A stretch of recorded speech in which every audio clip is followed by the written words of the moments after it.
you press on your computer to activate the earphones? Well,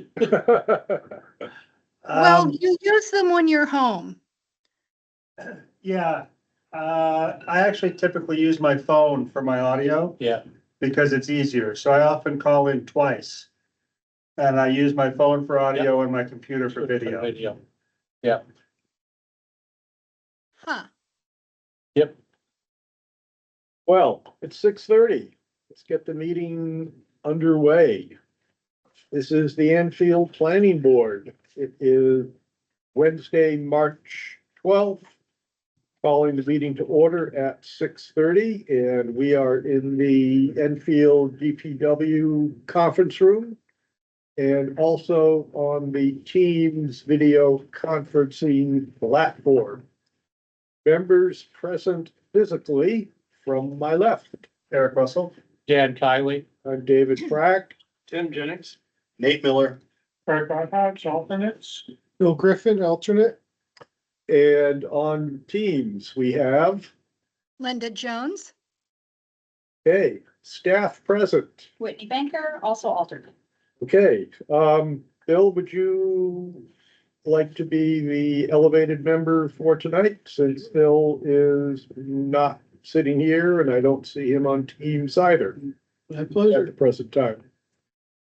Okay, so today we have no hearings, no conceptuals. And Eric, can you give a select board report? And by the way, congratulations on your reelection. Thank you. Yep, town meeting is underway. Had elections yesterday. I believe all of the zoning ordinances passed. By a significant margin. All those went through. And of course, the deliberative session is on Saturday, 9 AM at Enfield Village School, so everyone should attend. At our last meeting, a lot of our time was spent planning for town meeting. But let's see other things. If anyone's using the community nursing program, so there's been some transition there and we're learning some lessons along the way. But Lebanon had one of the nurses left and they chose to go in a different direction and cancel the contracts with Enfield and Grantham. But partly because of all the generous donations, we're working to contract directly with a nurse as a 1099 employee to continue the services for Enfield. So hopefully that'll be back up and running within a couple of weeks. And then some other smaller stuff, building projects keep going. Tentative Whitney Hall grand opening on May 3rd, pending the completion of the elevator. Let's see. So we're working to transition to a .gov URL for the website. A lot of other sort of smallish things, but those are the big ones. Okay, thanks, Eric. As I mentioned before, Rob Taylor is taking some vacation time. And we do not have a report from him. Legislative update. I missed the session on March 6th last week due to illness. But I can tell you the following. House Bill 577, which allows detached ADUs. And it raised the maximum square footage from 750 to 950, which would allow 2 bedrooms. That sailed through the legislature and is on to the Senate. Excuse me. As is H Bill 685, which redefines manufactured housing as, quote, built on a permanent chassis and designed to be used as a dwelling unit with or without permanent foundation when connected to utilities. And manufactured housing will be allowed in all residential districts by right. And I'm assuming that that refers to tiny homes. But I'm not sure about that. Both of those bills came out of the Housing Committee.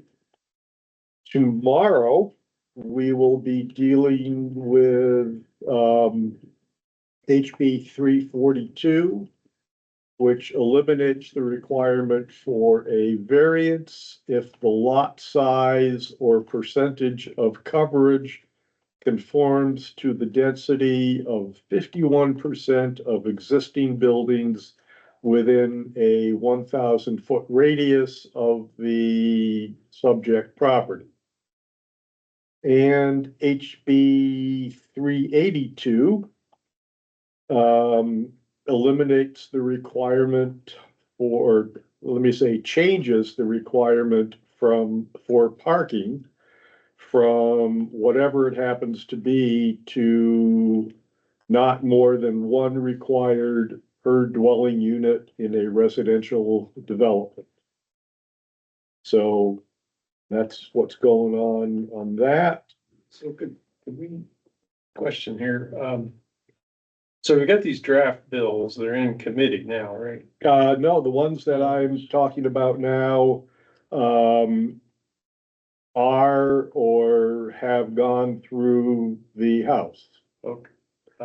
So the ones that I'm talking about, for tomorrow, HB 382 on the, lot size and on the parking space, those are on the consent calendar, which means they go directly to the Senate without any floor debate because they came out of committee with a unanimous recommendation to pass. Unless someone pulls them off the Unless- consent calendar. Yeah, They get pulled. yeah. But that rarely happens. Occasionally, but Sometimes, yeah. So, I'm sure some of those we may have opinions on, but I'm not sure. What would be the point of discussing them tonight? the point in discussing them tonight, if we desire to discuss them, might be to have a response that we could make to the Senate. Because they will hold public hearings on the bill, after what's called crossover day, which is when the House sends all of their bills to the Senate sends all of their bills to the House, and everybody gets to review everybody else's work with public hearing and exec sessions and recommendations. Bills can be sent back to the House. And there is sometimes a conference committee to try to reconcile differences. Bills could go directly to the governor, who may or may not sign it. And I think bills can probably just die in the Senate. Well, I mean, So if you wanna speak on, I'm just trying to reconcile the appropriateness of that, because, I mean, we're not a political body, this group. We're appointed to this position, not elected. So, I mean, that may have some influence on what we do. I mean, theoretically, this board could vote to send a message to the Senate, like you just said. But is that something we should do? I don't see any reason why we shouldn't do it, because we, as a planning board, probably have more collective wisdom in the planning and zoning world than most, if not all, senators have. Well, I'm conscious of having Renee here. While we may want to have a discussion, should we maybe hold that till later in the meeting? We could do that, absolutely. The last bill that is on the calendar for tomorrow, which will be debated on the floor because it has financial implications. It did receive a unanimous, recommendation coming out of the Housing Committee. It's called Partners in Housing. And that bill identifies or seeks to identify unused municipal and county-owned land that can be used for development of workforce housing. It envisions a private developer, local state partnership. It's going to establish a revolving loan fund and a grant fund and calls for expedited permitting process. And that's something that I would definitely, if we decide to have a discussion, I would definitely like the board to talk about that. And the final thing, or final bill, is one that we did in committee, 432, which is a bill regarding, recovery housing, also known as sober housing. And the whole concept there is people who are recovering from substance abuse, who have successfully gone through a rehab program, but aren't ready to transition fully into their communities, would live together in single-family, duplex, or multifamily dwellings, probably somewhere between 6 and 8, possibly more people per dwelling unit. Some of them would have staff supervision. The fire marshal's office has waived all fire sprinklers and exit requirements, or exit signage requirements, not exit requirements. And there would be no process on the local level for the citing of these things. And that bill kind of died in our committee this past week. But there's a need for 15,000 recovery beds in the entire state. There's probably 1,300 of them now. So there is a tremendous need, but there needs to be in my opinion, needs to be a better process for having these units in the community, whatever communities there are. People in recovery are a federally protected class, which means you cannot discriminate against them.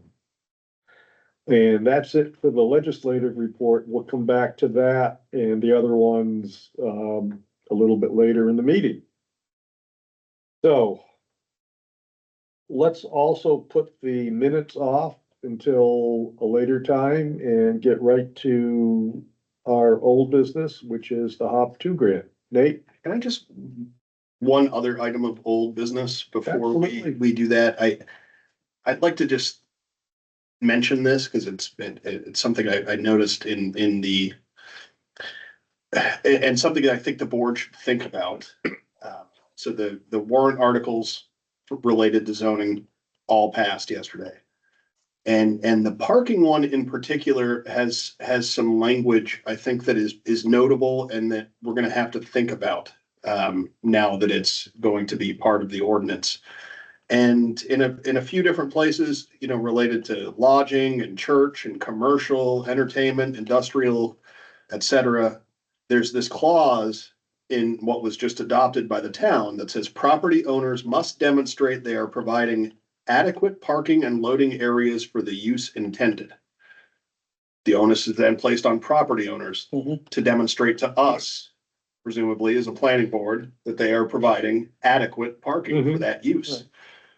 We need to have a process or have some understanding from applicant to applicant so that we are being fair to all of the applicants that come in to us on an apples to apples basis, how we are going to determine whether or not a property owner has demonstrated that what they have provided is adequate. Because we could run into scenarios where David comes in with with a proposal and he's got 10 parking spaces and we say that's adequate, and Dan comes in and he's got the same type of use and he says, I've got 7 spaces. Why is Dan's 7 spaces adequate for the same use that David had 10 for? Yes, said so. It can't just be because he said so, is what I'm getting at. We have to have a more reasoned process for determining that what a property owner says is actually adequate, so that we are applying that fairly to every applicant that comes in front of the board. And it can't just be because they say so. It has to be apples to apples, and we have to treat all applicants fairly in terms of how we're evaluating the adequacy of what they're proposing for parking. And that doesn't kick the can down the road for more parking problems that we already have. Yeah. Doesn't increase it. Well, the reason we Right. put that clause in there was because we figured it's kind of like the famous case before the Supreme Court about pornography, you know. When I see it, I know it. But obviously that's inadequate, and I think you're absolutely right.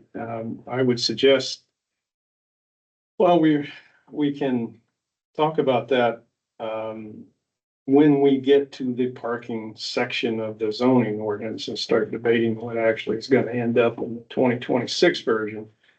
That may be a few months down the road.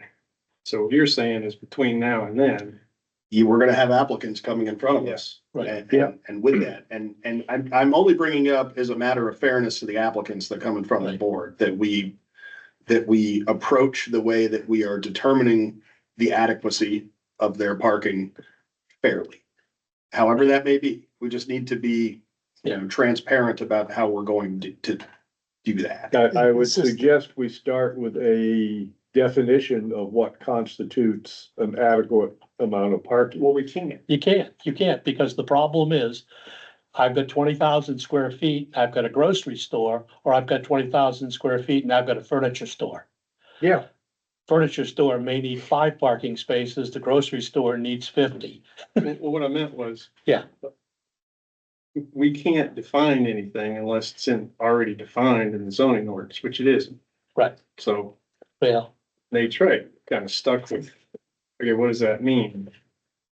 And We could define it in terms of expected customers per hour. That might be one way of looking at it. well, we can't find it. Our definition does not include that Right. definition. Right. But when we deal with applications and try to determine if parking is adequate, we might ask the applicant, how many customers do you expect in the course of an hour or a day? And I think, yes, we do that. I think, now, Nate, you've been in this a lot longer than I have, but it would seem that I would want to say to the applicant that you just said, demonstrate what you got in mind here. These are the number of parking spaces I need based on all these calculations I've done, et cetera, et cetera, et cetera.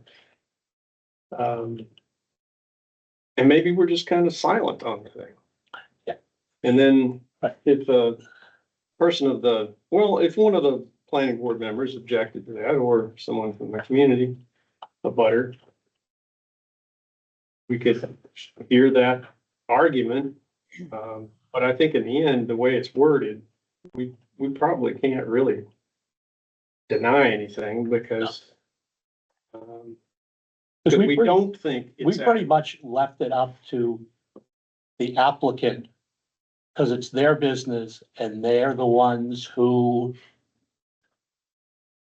have to have enough for their customers. Right. And we can't, we can't do that. Yeah, I mean, that was the discussion we've been Right. having for the last 2 years plus or whatever. Right. That if the applicant doesn't provide enough parking for his own customers, then he But suffers. it's his problem. Exactly. Well, But it's on-site parking. Yeah. the way it's worded, property owners must demonstrate. Yeah. Demonstrate that they are providing adequate parking for the use intended. They are Right. demonstrating that to To us. us. Right, And we, at therefore, that point, I have the onus of sanctioning whether or not what they are proposing is adequate or not. Well, but I would say once demonstration, they've satisfied the ordinance. right, they've demonstrated it, that it's adequate. Now, I So don't, what I if know. it's an don't apartment? agree. What if Right, it's an apartment and then you have people just, No, we have. now it's not we have residential, Single. okay, this is non-residential, But residential actually is prescribed. right, I mean, exactly. what's it, And one, well, one space per unit or? It's, Yeah. it's now prescribed by the state. It's the non-residential, it's the Well, It's non-residential. on its way. Well, it's gonna go to the Senate and it would pass the It will Senate. pass, absolutely. Now, I don't know if we've written something here that is gonna end up biting us, biting whatever, it's gonna make a mess. I don't know.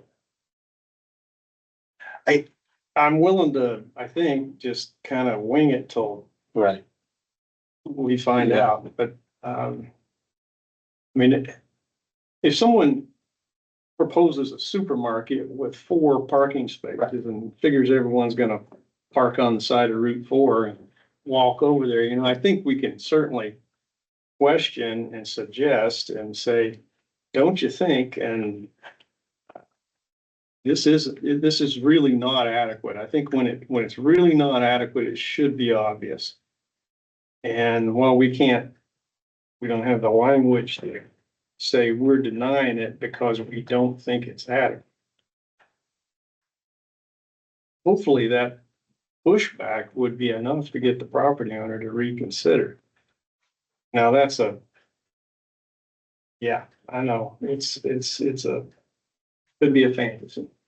Yeah, and maybe it's that disconnect that we end up looking for, if the disconnect is obvious. There are some things that I use in there's something it's a reference manual called the Institute of Transportation Engineers Parking Generation Manual. You look up the land use, and it tells you got a 20,000 square foot market. It tells you based on a variety of parameters what parking demand you could expect from that. So if I look at a reference book like that and it says I should be expecting 100 spaces and somebody comes in and says 20, well, then I've got a disconnect there that we can.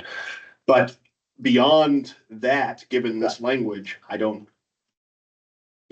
That's probably the best we'll be able to do, given the way that the language is written. And we'll revisit this whole parking thing, again, when we start talking about the actual language of the new ordinance and Absolutely. we're gonna have to come back to this. Yep. But is there any possible thing that we could do procedural wise to address this issue other than what we just talked about? Could it be like a checkbox or something on the application that just says the applicant recognizes that they are suggesting adequate parking? Well, our application certainly does need work. Yeah. It could be something we ask them to explicitly discuss as Right. part of the because they application. have to demonstrate. Well, there is something in the, in the site plan regs. Standards for parking and. Give me a second and I might be able to find it. When we have a second, it looks like Sharon online also has her hand raised for comment. Say what? Sharon Sharon, online has her hand online. raised. Yeah, and I'll just say, I don't mean to open a can of worms here. We have other things to do tonight, but it is something that I had flagged in reviewing that language that I thought was notable that we should think about before applicants come before us. Well, related to that, Nate, I've always had a thought that our old business should be more explicit. There should be a list here of things so that we don't forget that we had this conversation and come back to it. It's on page 17. Okay, can we, get Sharon Buffet's comment and then move on? Yep. Because Renee is here and we really want to get to her and use her time to the best of our ability. And all this says Site plan just says parking and loading areas shall conform to section 490. Sharon. Sharon's up. Hi there. Just a thought while you're discussing parking and businesses. I suggest this is timely. You're going to run up against this probably, I don't know, April, May with the new brewery as they come online. And I think they have some parking on their site. I think they might think that their people are going to park to the left of their building, but I also think the restaurant across the street uses that too. So I'm not telling you what to do, but I'm saying this is going to come up sooner than later. So whenever you can figure out however you'd like to address this. Thank you. Sharon, it actually came up last week or 2 weeks ago at our last meeting in relation to a site plan review for the Copeland block, which is the big brick building across from the brewery.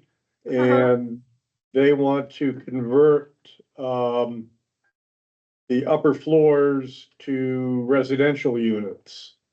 And we had a rather lengthy discussion at that time regarding the lack of parking in that downtown Main Street area.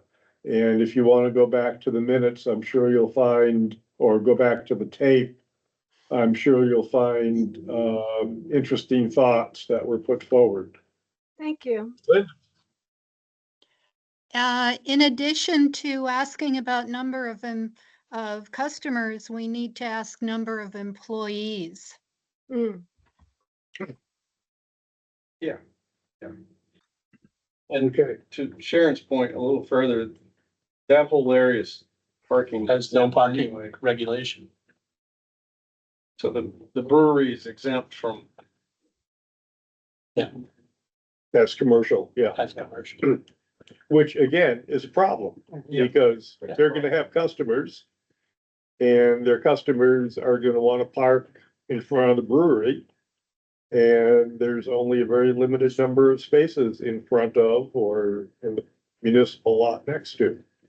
But again, that was a discussion that we opened up last week. So, Then you also throw the coffee shop possibility Yeah. in right there as Yeah. well. It's just gonna exacerbate it. Renee, you wanna come up to the table?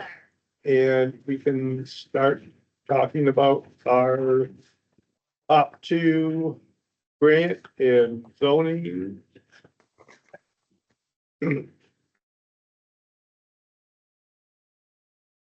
you start by filling us in on where you are at this point? I know you wanted to review everything and do an audit to kind of get a feel for where we are now. Sure, yeah, so, definitely gonna jump into that. I also want to say I appreciate hearing some of these conversations too, that the board as a whole is tackling, like the parking. That definitely comes into it and in our review, so it's helpful to hear some of that. I do appreciate that, and, you know, on that note, I was thinking with the commercial, just as a side note, your site plan regulations does have 20 items under traffic, parking, loading, and safety. So when site plan comes in, you're looking at those 20 items to kind of check off, if you will. So, as far as the HOP, so we got the signed contract back, middle of last week. So we can officially start on it and having the contract signed, so that's great. And kind of what we started with was, tasking the items, working on that timeline, really getting our heads around the upcoming event in April. Rob mentioned that the board had discussed, April 26th for the date of that. So we're kind of going with that timeline, and kind of worked our way backwards for task and, the review, and identifying those deadlines that we need to hit before that, including one being the mailer. So I know we talked about a mailer going out with the dates. So we're looking at, you know, our recommendation would be that it's in the mail the week of 4/7. So that way it gives folks a solid 2 weeks of time, as a heads up and in their mailbox pending mail delivery and everything. I don't know how Enfield is, but I know some of our communities are, struggling sometimes with their post offices and staffing. So being cognizant of that, wanting to get that out in plenty of time, so it's not delayed. So that's kind of what we're looking at and shooting towards right now. The review has started on kind of reviewing, extrapolating some information from the master plan that you guys have already done. I've kind of started reviewing some of that. I have been out a little bit this week, earlier on vacation myself a little bit, so catching up on that, but I'm gonna touch base with Rob as far as surveys done in the master plan process. I didn't see in there survey results, but if I can, like, that's one of the things that we've identified that we'd like to have, just to help kind of see where those results are lining up right now for temperature of kind of the residents in town. And zoning ordinance and site plan regulations, you know, are on the docket. We're kind of just rushing into it. So again, just one weekend technically, but trying to get up to speed so we can get ready for the event. And I did have one question for you all with that April 26th event.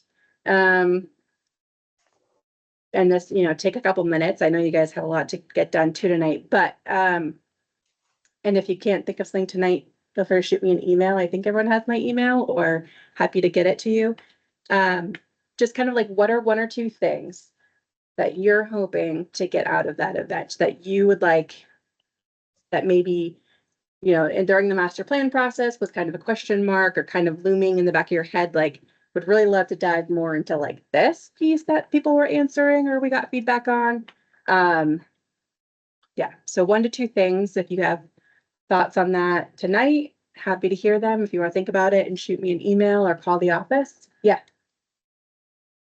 You guys came and did a charrette, I think we called it. On the, yes, Main Street. Yep. Yep. Driveway. We desperately need Mm-hmm. that report. Okay. I think Tim was working Rob on that, but I will round back. Yeah. Okay. Kick him into high gear. Sure. Because there was a lot of good information gathered. Okay. That's put in a way that we could then share it with the, you know. But I guess So you see that tying into the April 26th event? Like well, wanting to dovetail some. not necessarily, maybe, but it's a report. I mean, Yeah. we already talked to Yeah. a bunch of people. We Yeah. just Don't have a, You want to have, yeah. Yep. yeah, For It's a sure. report and it's the area that we're looking at. exactly. Right. It's the major area that we're looking at, it's the Main Street area. But, more to the April 26th, these maps, Yes. you roughed these out best you could. We're Mhm. gonna have a discussion tonight, Yeah. try to refine it. Yeah. Once we finish that, can you guys produce these things? in a more polished format? Yes. I would say yes. I mean, I don't want to. yeah, there's not, I mean, yeah, I was gonna say CAI is pretty close to what we would, but, yeah, we did that with Newport on rezoning theirs last year. Looking at their areas and looking at kind of layering out a little bit, so kind of that growth. So we certainly could, So we do have the people modeling that, yep. So the new zoning ordinance, the draft format part, not the land use regulations part, is suggesting a different type of zoning map than what we used in the past, which was defined in the ordinance by meets and bounds. There's several paragraphs for each zoning section. What we think we want, I say we, the 3 people on the committee. We really want the zoning map to be a map. And so where, for instance, these lines follow lot The lines, parcels, yep, parcel Yep. data. we don't want to define that by meets and bounds in text. Right. want the official zoning map Be a visual, to be, yeah. like, because parcel lots can change, right? Potentially if they're subdivided and like that, but you want like a growth area, basically, kind of what we think of like rings. And so you want like, when this is a little divided, but in a way you have those rings kind of there. What rings? Yeah. No. He said But- he wants something that looks exactly like this, Yep. but for the Right. entire town, Yes, and that is the zone. that is the Yeah, map. no, That's what you, yep. And again, someone kick me if I'm heading in the wrong direction here, but we don't want to change any of the zoning boundaries in existing, but the zoning boundaries in town, except for this in 2026. Right. So it's just a matter of taking our existing Yep. meets and bounds Yep. and the maps we do have, Yep. producing a new map Mhm. would include this. Which would, be updated, yep. And yeah, so, Yeah. so that map we do need by the 26th. Cause I think we want to tell folks that this is the only area where. What do you think? Yeah. Yeah, yeah, Mhm. Yeah, this really This is- is the focus. this is the Yeah. focus. This is Yeah. it. That's, yeah. Yeah. This is where we want them responding to this as, wait a minute, do you think, someone saying, you really want to have it go that far out, or Mhm. you don't want it to be Yeah, going, we'll hear all that. we want to hear that. We want, because the map's gonna be the key to the entire process. Mhm. And, You're building it from that. the other thing is Nate brought up a capital idea, I thought, which is visuals of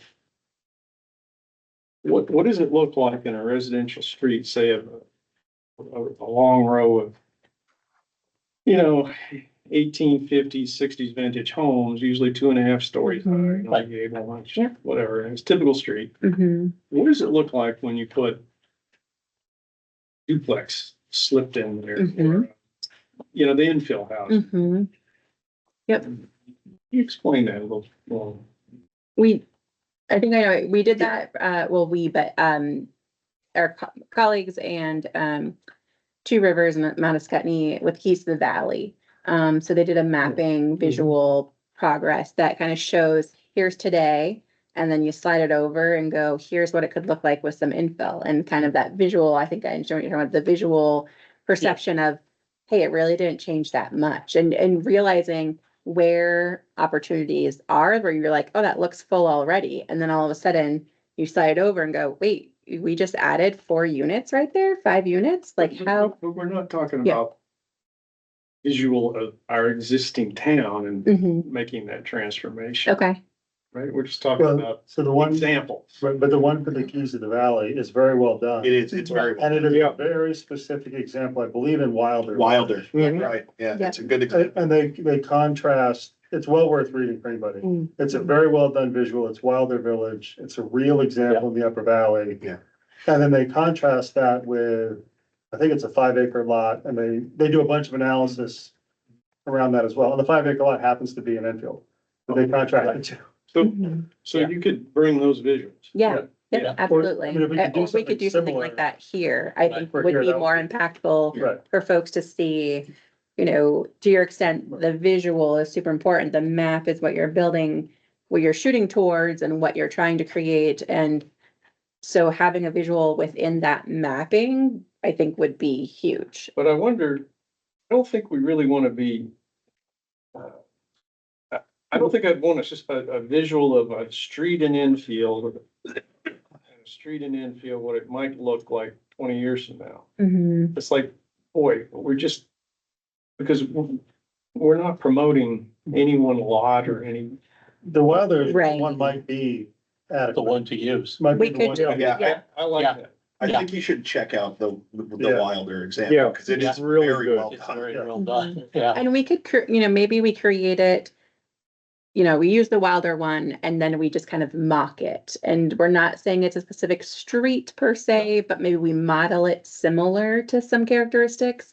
And again, I think the Wilder is very close to some of the streets in these areas that are being highlighted in Enfield. So I think it's close enough, but if you wanted to take a step further, we probably have some room for that event to create that as an option. And we don't want, there's no point in bringing, say, a 5 acre lot. Well, sorry, if it's in the village, yes. Mhm. I just mentioned that because they were doing an analysis of different types of development Mhm. throughout there, and they go through a bunch of different ones. The 5 acre one happened to be in Enfield. Okay. I think it was. I think it was on Methodist Hill. Like I said, I think it right? was- I think it was the Methodist Hill one. So, Right. But that whole report is well worth reading. It's Yeah. very interesting to read through. Like they did stuff like the tax impacts of the different styles. They did all these different analyses. The 5 acre one, I believe, is on Birch. It's the Birch Lane one. Yeah, Yeah. either Birch Lane or Poplar. I think Birch. Yeah. I mean, on this map, especially the downtown Shaker Hill Road and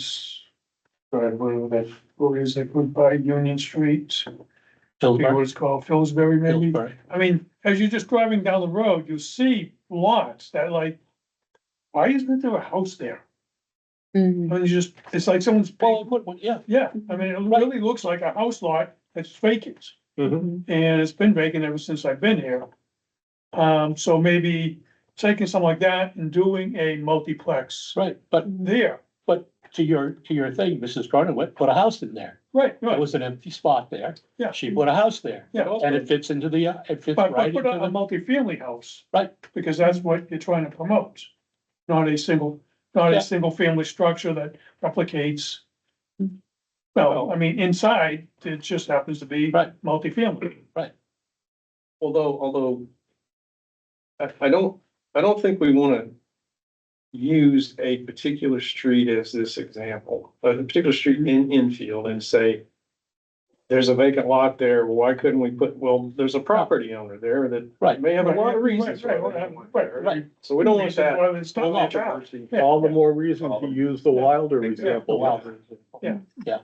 Yeah, I think you'll like the Wilder Yeah. example when you look at it, yeah. And Yeah, I think spend some time with that, Tim. You'll, I have read that whole thing, but that was probably 3 years ago, and I yeah, Yeah, don't remember. refresh your memory. Yeah. It's got some really good stuff in it. Yeah. Good Yeah. visuals too. Yeah, I think the visuals are impactful. So for the 26th. Yep. What we want to do on the 26th is, we're gonna refine this. There'll be some tweaks and changes, but at the end of the day, we're gonna have a map. a map. And we won't go in with the 26 with a fully written zoning ordinance, but we'll have some key points of each of these areas. Here's what we envision in each of these areas. Bullet points, series of bullet Yep. points. Yep. And then we'll have some visuals. Here's what we think that series of bullet points might look like on the ground, the Wilder example. Right. Tell us if we're on the right track or on the wrong track. That's basically Exactly. the 26th in a nutshell, right? Yeah, no, I think the key is philosophically to have people responding to specifics. Yeah. Yeah, Right. Regardless of what those are, specific examples Mhm. to guide the conversation. That's all really good. Thank you. And I think that to the point of, somebody lives there, that's a property owner, there, when we were doing a, sticky dot exercise in the town, there was, people's sentiments of like, oh, well, I could, abstractly, I could really see like some more housing development in this area or really see some more commercial focused here, but that's like so-and-so's property. And it's like, let's just take away, you've got to take away all of that and really just let go of those Right, right. those kind of like, yeah. take away the lot line. It's not because let's you be- want to throw let's your be neighbor under the dreamers. bus, but it's really, it is hard. It is tough. People, It's there, struggle but with they're not it. gonna let you do that. Yeah, yeah. Yeah. And there are people who would grab their red sticky dots and be like, that's where I live. Nope, like I don't, but I'm okay with it over here. And so, and then you have other people who are like, no, but that makes sense there because that's right along the Route 11 corridor. And so Right, there's a lot of different, Yeah. things, but it's a stretching exercise. It's great to kind of see folks really kind of break out of that shell sometimes. So fully respect and understand that that's a caveat to it for sure. Just thought of something else. Yeah. I actually have a list of tax map and lot numbers of lots in this area that, are multifamily. Mhm. Well, a surprising thing to me, for example, Stevens Street, where Yeah. cars live. Mhm. You drive onto Stevens Street, and you got these nice old homes with great big lots on Yeah. the railroad side of the street. Yeah. It is amazing the number of multifamily homes that are on that street. Oh, yeah. You hardly notice them, but they're there. Right. Yeah. Mhm. And I think it might be useful to identify those. Yeah, absolutely. Yeah, if you can send that along, or we could, with the CAI, we can probably try to do that, but if you have it created, that's super helpful. But we can also probably pull it. Cause I think that would be that could be, a good kind of shadowing, if you will, right? Of like, Yeah. kind of showcasing on the map. Yeah.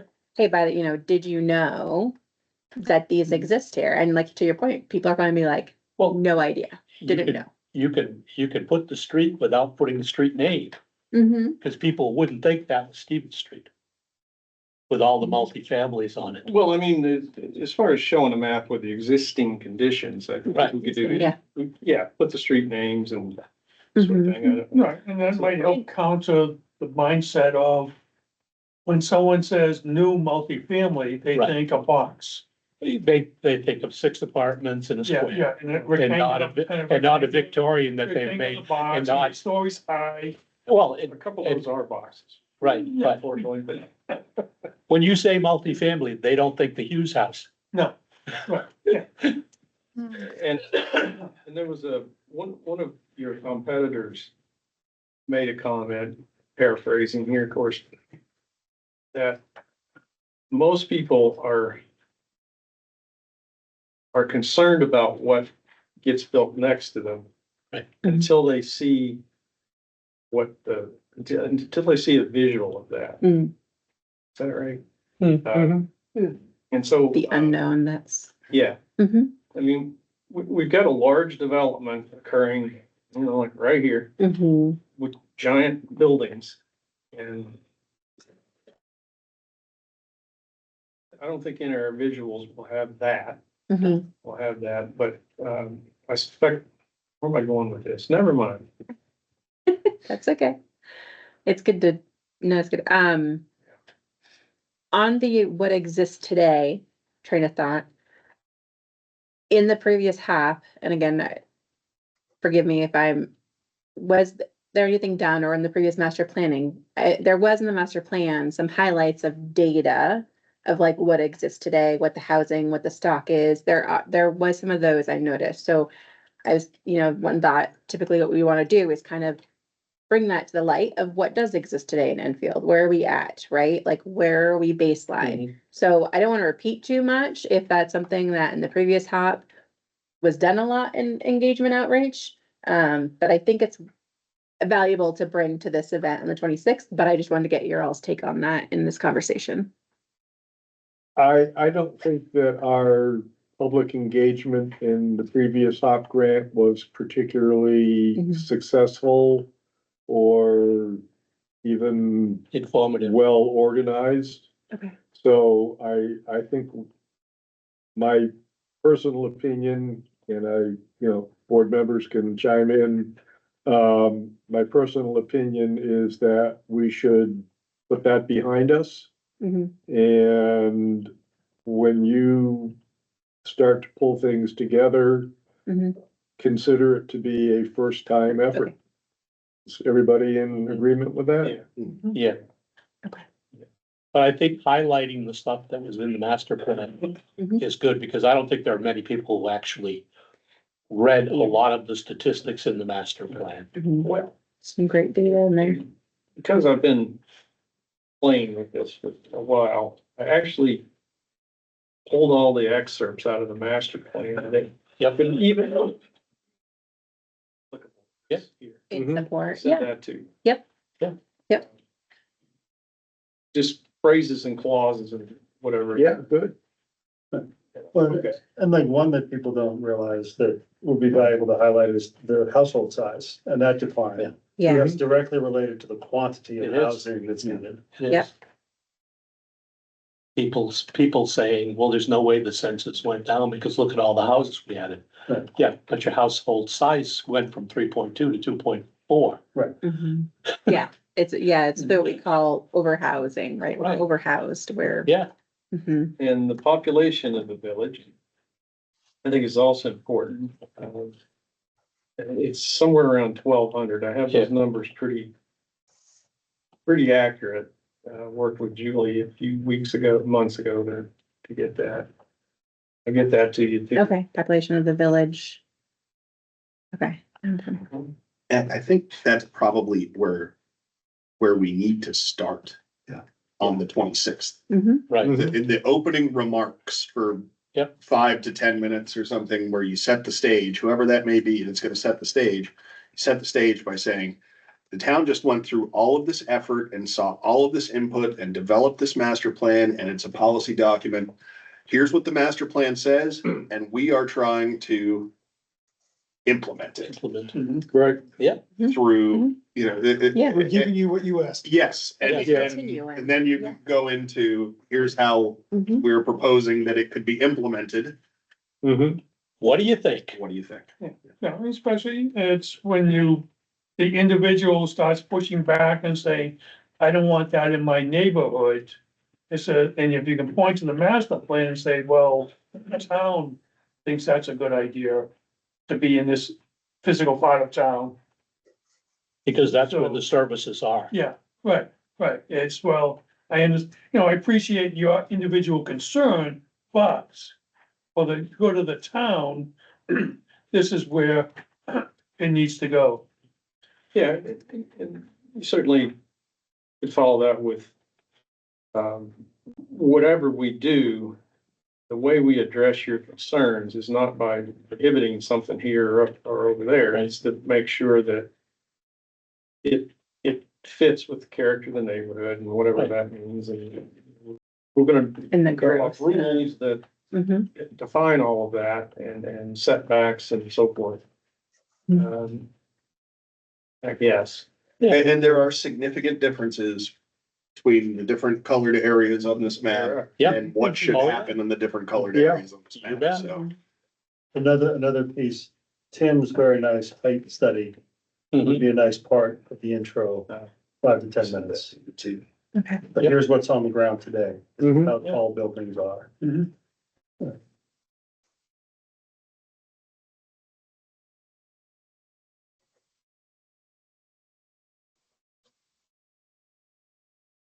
Yeah, I think that would tie in well with the existing status.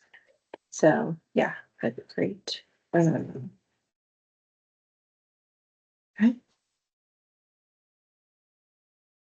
Do you want to stay and hear our discussion about this? Sure, I would love to, yeah. Yep. I definitely have the availability to, and I think it'll help kind of help us, help you get what your goal and vision is for this, so. Are you ready to do that? Are we ready to move into this? Mhm. Absolutely. Yep. Could we get it up on the screen? So Eric and Kurt and I met via Zoom. They gave me directions as to where to put the pencil and we came up with this. Eric, I'm gonna take a shot at just going around the big boundary and explaining what we were thinking. Yeah, so we started with just saying, what is Enfield Village? So when we say Enfield Village, it's the outer boundary. And then we focused on how is that sort of divided into 3 different areas.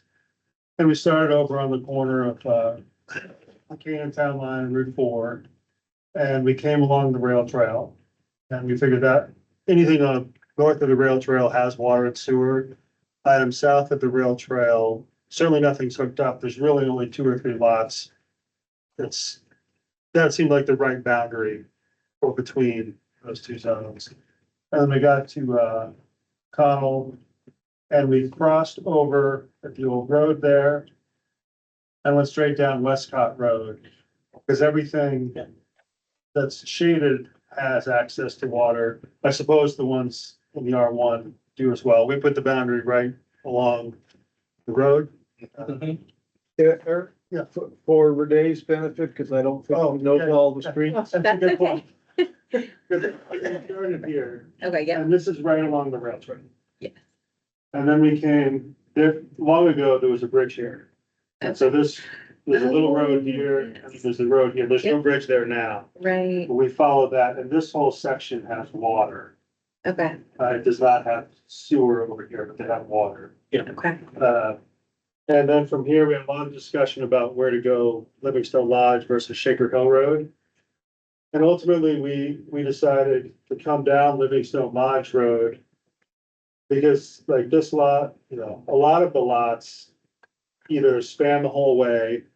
And the big lot in the middle actually has a water connection that crosses all the way over. And also, it seemed like anything on the lakeshore side would Within the- potentially be a lakeshore property in the future, and that Livingstone Lodge would be the boundary. And so you get a clean line there, rather than having like individual spot lots that are R1 versus whatever, versus the village. And then once we got closer to downtown, we just started drawing around the lots that exist on water and sewer. Again, on the lake shore, we just drew the line at the end of the official streets.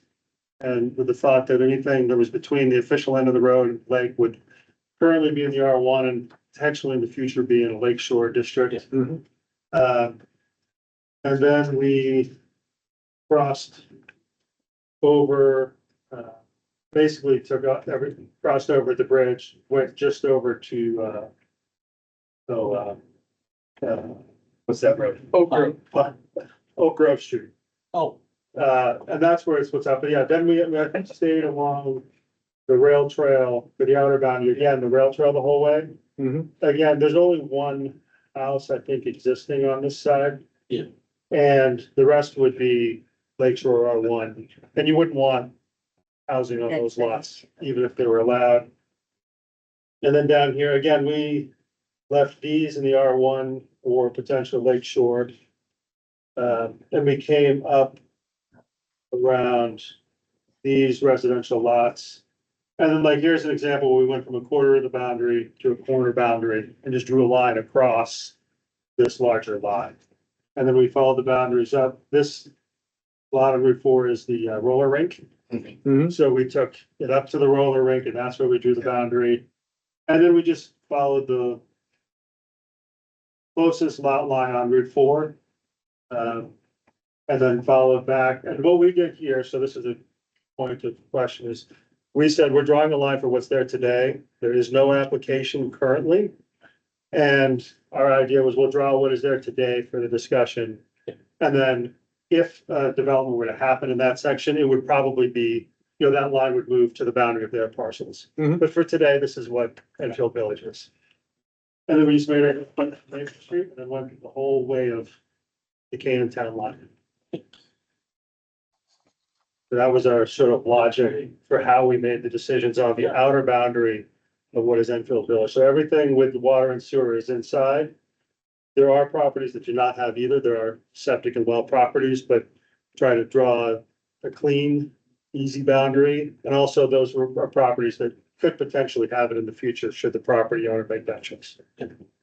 We also commented that if you're driving into towards downtown from away, you know, Shaker Hill Road or whatever, where do you start to feel like you've just entered the village? That guided us a little bit in terms of where to put the boundary. And then we talked a bit about the sort of the uses, and we came up with Route 4 and downtown as the two sort of distinct ones. With Route 4 being properties along Route 4 that are, there's a lot of residences, but largely mixed use. There's a lot of businesses. You know, that's sort of where, you know, from the roller rink in town line, there's a wide mix of uses.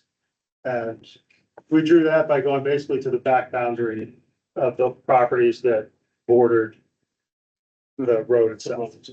Yeah.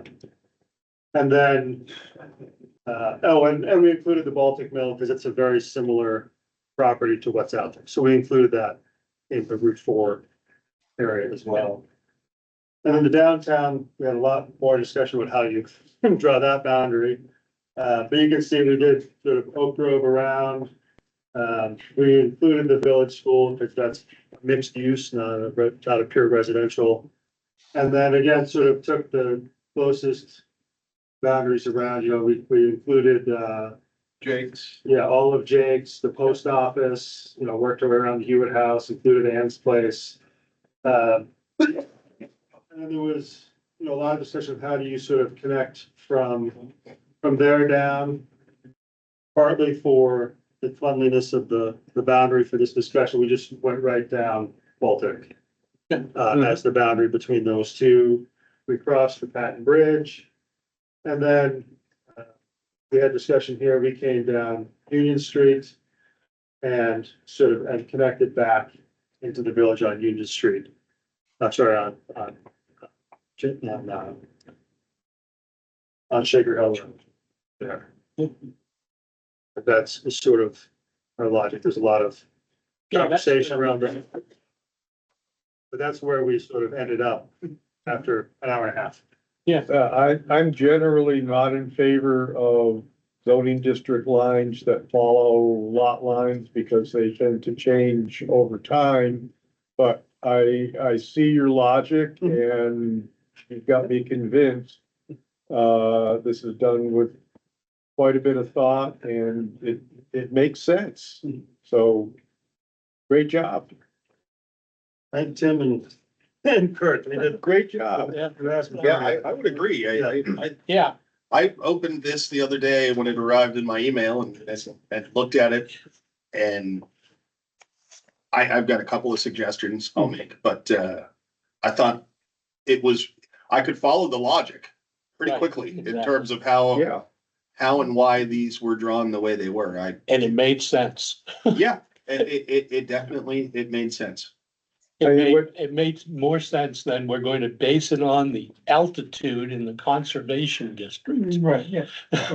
Yeah, when you look at the lot lines and the fact that there are very few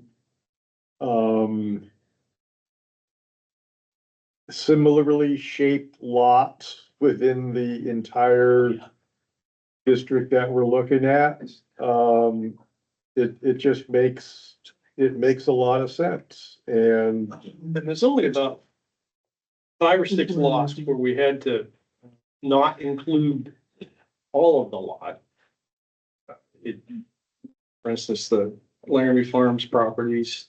Right. we went- But the frontage for those properties on May Street provided in the village with relatively equal distance from the road as all the other ones. Mhm. And then, anyway, there's only like 5 or 6 that we had to kind of cut across the corners but we found convenient, corners from other lots to draw Yeah. that line. You had some, go ahead and bring up your suggestion. I guess, I'll go to the screen now. I liked a couple of things off the bat. One of the first things I looked at was where you drew this boundary. And I liked where you ended up drawing that boundary, because doesn't CB today go out here past this intersection? You drew it at the roller rink, which I think is the right place for it. It gets to, the topographic challenges become pretty significant beyond that in terms of, Well, it's also the end of where the water is. yeah. The water doesn't get up all the way to the top. Does the existing CB go past here? I think it stops at Old County Road where your Old finger County Road, was. Yeah, right about here. Yeah. Right. Yeah. Yeah, it stops at Old County Road. Where that Bill House with the big parking lot that's down below Route 4 is. Where Bev and Mike's was. Yeah, well, that was gone before I even moved here, Oh, so. sorry. That's probably why, because it was a restaurant. It was a restaurant. Yeah, I've heard about it, but I never, Yeah. it was still vacant when I moved here 30 years ago. So, So I think the thing that I would pitch, it's just my opinion, is I would actually have Baltic Mill in the downtown district. I would probably have drawn the downtown district to be probably the end of Baltic Street, bordering this, kind of have this swath. Put that right here, triangle back in. including the Baltic Mill in downtown. And I think the reason for that is one day the Baltic Mill will be a redevelopment opportunity in the town of Enfield. Yeah. The likes of which we have not seen before. Well- And if you redeveloped that mill in a mill yard type of way, the level of intensity there is much more closely aligned with the To level that. of intensity Yeah. you see downtown than the level Yeah. of intensity you Yeah. see in the rest of the Route 4 district. So that would be my pitch there would be to. So do you move, you'd move the line down to the river. Yeah, and basically, so this is the mill property right here. Right, I'd have the mill property probably up to the Baltic intersection, follow Route 4, and that would be downtown. The reason I didn't suggest that was, that purple area, we felt like we'll have a very different, business, commercial set of regulations than the green areas. Mhm. The Yes. green areas were, to some extent, would mirror what's already out there on the ground, but certainly would be the places where another car will get installed, and a couple more, right. Small auto gas station, sales small lots, gas the station. things we need. Well, it's just the kind of things that you wouldn't want to have downtown. Yeah. And the Baltic Mill, I felt like we want to give that place as much flexibility as we can in terms of what someone might want to build, develop it into. Yeah. And I didn't want the downtown regulations, which will limit the kinds of businesses that can be placed there to affect the mill in a negative way. So that was my thinking. But I can be persuaded. When you drive into town, that's really how that's marked right there is where I felt like you start to run in to downtown. I had the same impression when And- we, If Yeah, you wanted to yeah. change, just like you could change the R1 section, you could move that over if that development was to go through. The same thing could happen with the mill if that was to happen. Well, but the way that happens is you get a developer, maybe through a concept hearing, Right, says there's something I want to do, but I'm in the wrong zoning ordinance. Would you guys consider changing the ordinance? And then, you go through a year or two to get that done. or zoning says, yeah, here's a variance. Yep, where they say it's a But, variance, but I I mean- don't think we're not gonna have, we should have, by right, conditional use permit. Special and then exception. Special exceptions. Yeah. And variance. Go ahead. I think I'm done. Okay, I kind of envisioned that Baltic Mill redevelopment project as a multi-use project. And that being said, I would think if we extend the purple area, as Nate has suggested, that we would be more encouraging to that kind of a developer than the developer saying, well, I'd really like to do whatever, but your regs don't permit it. And do I want to go through the hassle of applying for a variance or special exception or whatever? Because that's gonna cost me a lot of money to do preliminary plans and blah, blah, blah. I mean, one, we don't even have any discussion on the Baltic Mill of what's gonna happen next there. And second, we haven't written any regulations for either Route 4 or the It's a downtown. downtown area, So, right? and then my quite big question is someday what's gonna happen with the Baltic Mill? is either the building gets torn down and it becomes a brown site, It's good. brownfield sites, and it's right on the river, so you have to deal with your river setbacks, your 250-foot regulations. Or, because I don't foresee the building, the structure being reconverted as is. It's not a brick building, like the old No. mills were, other mills were. No. It's gonna have to be taken down. Right, so you're stuck with your foundation, your footprints, but you still have to deal with everything, It's a brownfield site. Understood. So, and that's gonna be 20+ years away. It'll take them 10 years to cut through the permit process. Yeah. So, Linda? I envision the Baltic Mill, if anything, if and when anything happens, as it being its own overlay district, zoning district. It is so, it would be so different from everything else that, and its use would have to be quite large in order to fund it, that, well, it would just need to be its own overlay district and have its own rules. I think we can cross that bridge when we get closer to something happening. And it doesn't have to be for April 26th. Well, the general idea, and maybe this isn't right, but in my mind was the purple area, in terms of businesses, it is more restricted. There are certain kinds of businesses you don't want in the purple area. Right, a There's the green. slaughter. The slaughterhouse, Yeah, right. but we could put a slaughterhouse in the Baltic Mill or out on Route 4 somewhere. Yeah. You know, the kinds of rules that would be written for the Route 4 district are different from downtown. Downtown is, in my eyes, is what this Main Street charrette told us. Mhm. You know, lots of professional offices, small restaurants where they fit, you know, that sort of thing. But not a Retail. convenience store.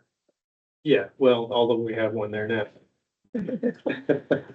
At least. Well, Dollar General would not fit there in downtown. Be okay out on. Smaller footprint, but smaller retail.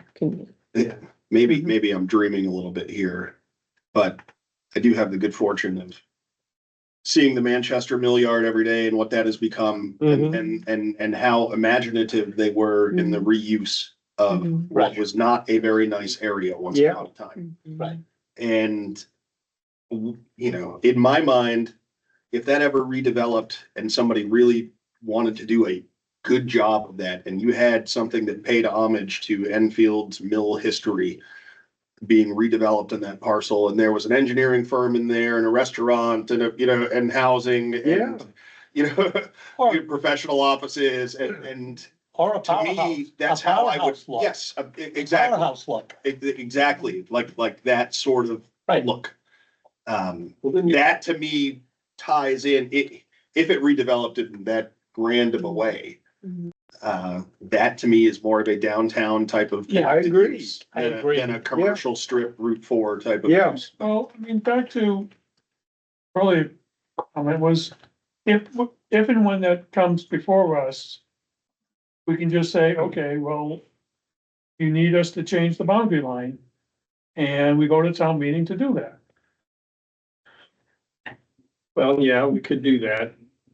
But what I'm suggesting is that if you leave it in the Route 4 district, there'll be more flexibility as to what the developer can do Yeah. from the get. Yeah, I mean, that's, I mean, everything that you can do in the downtown district, you can do in the Route 4 district. But not vice versa. Right. right, Well, and It's a, Is that right? We haven't even defined what the Route 4 district is that's yet. sort of the concept. That's the Right. concept, and just isolating that parcel is spot zoning.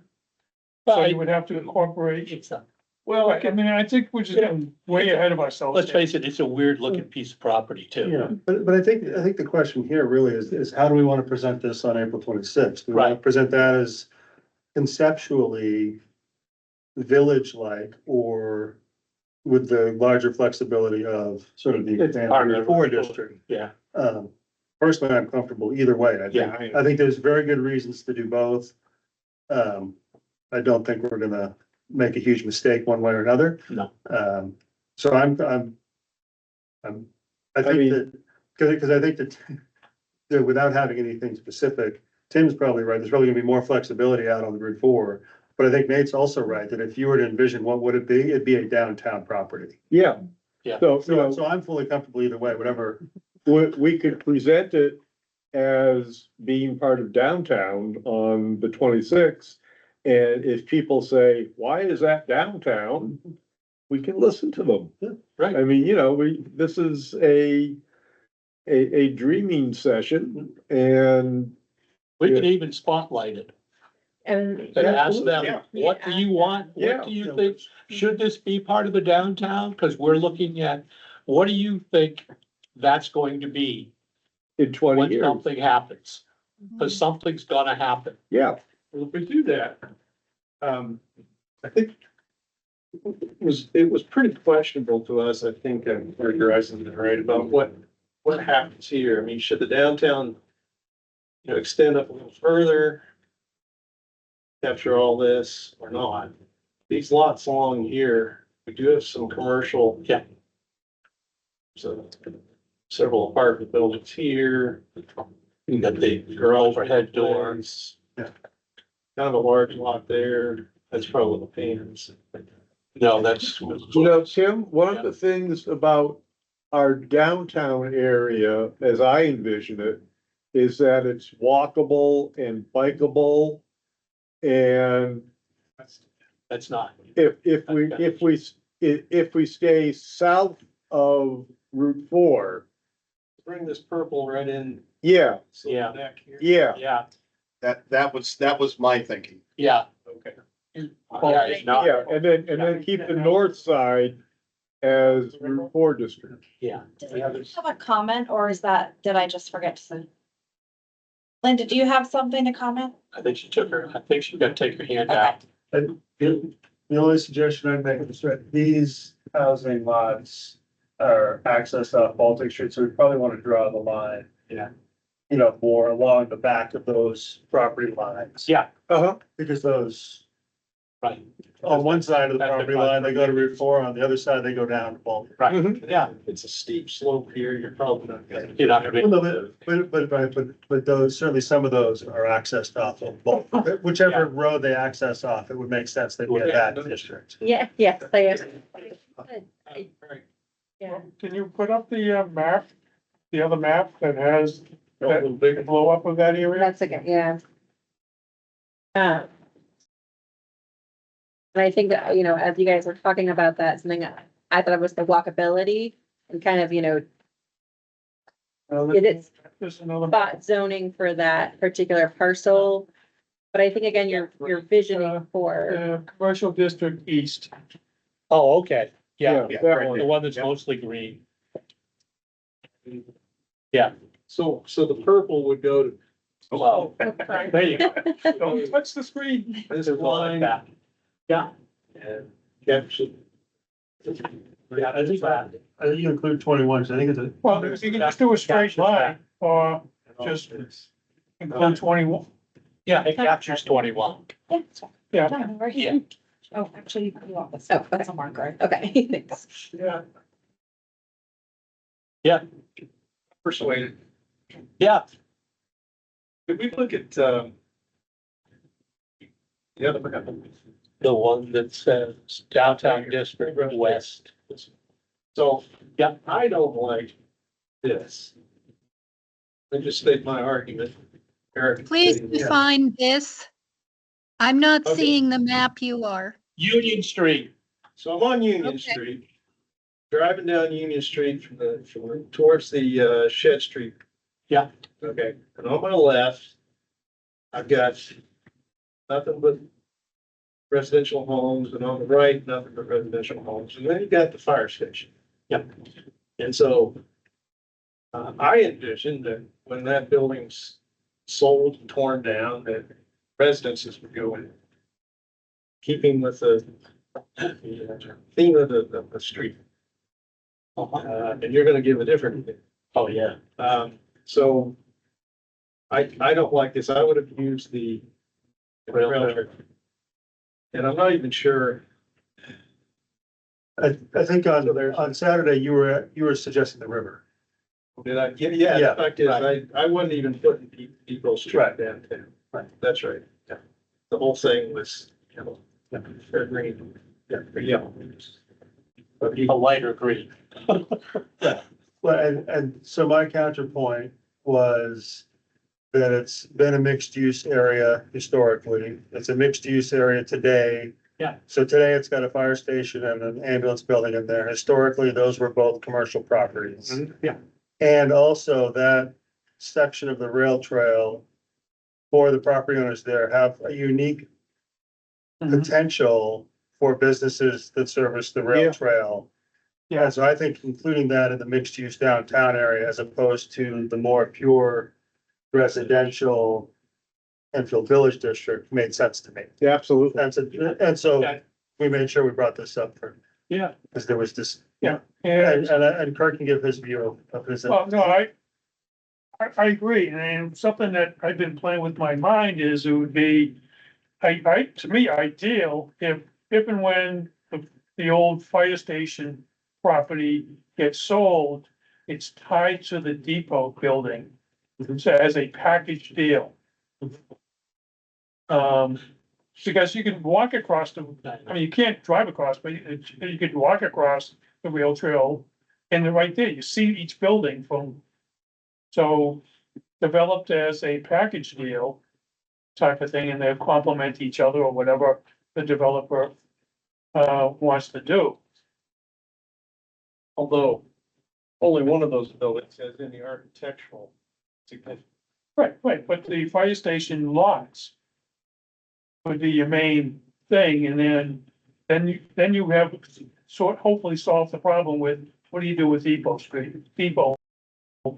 building? If I was selectman, I would make it part of the RFP that whoever buys this has got to tear the old fire station down. Well, yeah, Whoever buys the depot has got to leave it intact on the outside. historical character. Yeah. Yeah. But I'm not gonna die on that. No, I'm not gonna die. My opinion of Depot and your opinion of Depot are a lot different. Let me tell you. My opinion of Depot is I wouldn't wanna own it. And I wouldn't want the town to own it. Cause it's not even a brownfield, it's a environmental disaster.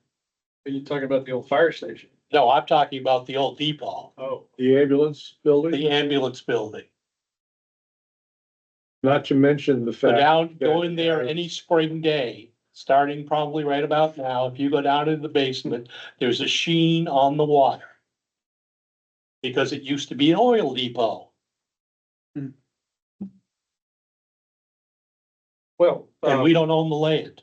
The state owns the land. Right. so the bullet points you were talking about, or wait a minute, is there any other areas that are questionable?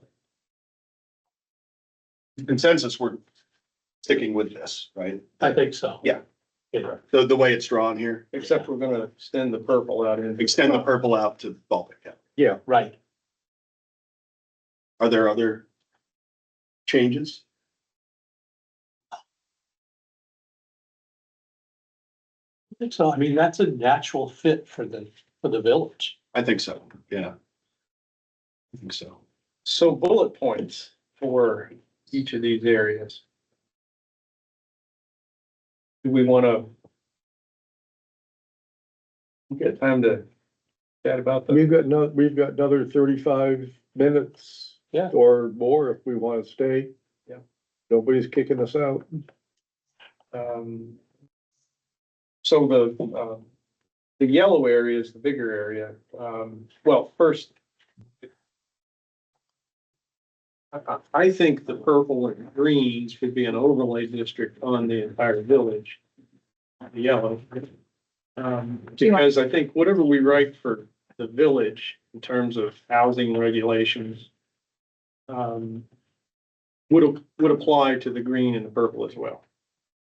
And that in the green and the purple, all you're doing is saying all that stuff applies and you can do these other things. Now, just toss that and chew on that a moment. Nate, what's the purpose of an overlay from a professional planner's perspective? I mean, it's just it's just an additional layer of either regulation or relief, however you want to craft it, right? So if you approach it from the overlay, like I have to think about this. Okay, I mean, it may not. the downtown part of Enfield, it's a relief. It's a relief of parking regulations. But it's also where you are not gonna allow a restaurant to be built in the yellow area. You could say restaurant in the downtown, yes. I mean, it's a large enough area and a unique enough area that I think it deserves its own district and definition and sets of rules. What I know of overlays is that it applies maybe one or two rules. Yeah. That fit in a larger district. Like the no parking restriction downtown is technically an overlay. Or a historic. Yeah. You know, Yes. if you were Yeah. trying- But what we currently have is that Oaks Grove, Right. Main Street is technically an overlay. Hmm. Because only for that little area. Oh, that, yeah, as it exists. As Yeah, it is, you don't have to. yeah. You don't, we don't require parking, Right, spaces, Yeah, needs. and that's the only real difference. Yeah, I mean, I was originally going with the overlay, but basically if it's, you write your EV Enfield Village regs. And then you just have a second page, whatever. You take all that and then add Route 4 restrictions right below it. For Route 4. So you have everything that's EV and then. Would anything in the EV not be in the Route 4? Oh, I Right, so you just say, okay, and in Route 4, you can also do this. I see these as being three separate districts. me too. Renee, how about you? Yeah, As so our other professional planner. There you go. I was gonna say, I think typically when I think of overlay districts, you hear steep overlay, right? So it's something across a very broad area, steep overlay. If you have this percentage, you're in the overlay. If you're, in the water, overlay district, you're neighboring water of frontage. So typically that's how I've seen it, but I understand the thought process. I think I agree that they're distinct enough to have their own. I think just kind of in the brief conversation and again, conceptualizing in my head what I think of when each of these three things, the Enfield Village is the main, right? That's your bigger housing, as you mentioned, that's your main kind of focus. The downtown, you're gonna have a bit more vibrancy, you're gonna have those commercial kind of layered in. The Route 4, again, very much kind of its own. And to the point of like kind of the housing within the Route 4. That could be interesting, because do you want to promote more commercial, right? The This Enfield is- Village is really, that's where Route you 4 want is a multi- more, Multi-use. yeah. Right. Route 4, I think, Yeah. is gonna be the trickiest one for us to define with bullet Right. point. Yeah, Right. Mhm. I think the other two are fairly straightforward in terms of, at least in my mind, but. And to answer your question, Mhm. I think personally that yes. Any sort of housing that you're gonna allow in the EV, you're gonna allow in the R4 and downtown. And the reason is. We say we wanna promote this or promote that, but we really can't. We have had no success at that in the past and no luck at it. don't have the capacity for it. And I feel like you set it up and you just hope, you just watch and see what people with money are gonna wanna do. Yeah. You know, and then there you go. It could end up all being residential, but Yeah, And I think you're right. part of the kind of discovery phase, if you will, of this too, is thinking too, like, you know, the focus groups that is part of the HOP that, you know, hoping to do a developer focus group, I think, right? And a commercial focus group, kind of bringing those conversations into the table to kind of really dive into that. And I think that'll help flesh out a little more on the Route 4. Yeah. So just kind of thinking, it's good. I mean, and looking at Route 4, yeah, you say we'd like to have it more commercial, but you could also see a large residential. Well, I mean, wait, if you're getting, over 3 units. Right. You know, commercial residential. Residential, right, Right, I take some of the developments. as opposed to businesses, I mean, you could get some more good sized residential, Right, and it would be a good area for Right, it, I mean, look at what's being built in Lebanon right now, right, 3, 4 story, 4, 5 story, right. 100 so units. Some bigger, some smaller. I mean, we've been around long enough, I worked on Mount Support Road Yeah. 25 years ago, it does not look anything like that No, I went today. up there last month. And if you had said 25 years ago, there were gonna be over 1,000 apartments on that street, people would have looked at you and laughed. Yeah. And But it, if it all did end up becoming like no more commercial moved in, it eventually all became residential. Yeah. And then somewhere out Route 4 towards Canaan, they finally put the supermarket in. yeah, Well, it's convenient enough. Yeah. Yeah. It's not in our town, but so be it. And I mean, we can allow it, but that doesn't mean it gets built. so clarification on that, on the Route 4, you don't see slightly larger commercial or like, Well, yeah, Yeah. I think, yes, you should, Should allow you it. should say. you should allow it, but Yeah, oh, right. But if someone got it and said they want to put housing in, That's also. that would be that's fine. also, yeah, Mhm. I mean, we've got that big lot behind Shaker Auto right, that, Rob has told us there's been interest for residential development. You know, Whether it happens or not, I don't know, but it certainly seems to me like it would lend itself to residential rather than commercial because it would not be fronting on Route 4. Yeah. And unless, you put in a big shopping center with access, I'm not quite sure, between, right through that right of way, on the Shaker Auto right. plot. It screams residential to me, Yeah. but it could go commercial. Yeah, Route 4 is it's interesting because I think the likely demand that we're gonna see there is automobile-oriented commercial development. You've already seen that. We've already- Car washes. Yeah. It's You're- self-storage, exactly. it's Yeah, auto mechanics. Mhm. That's what has been, right. wanting to locate. Well, and because the way the other side of Baltic Street, the upper part squeezes together, you cannot get any more traffic through there.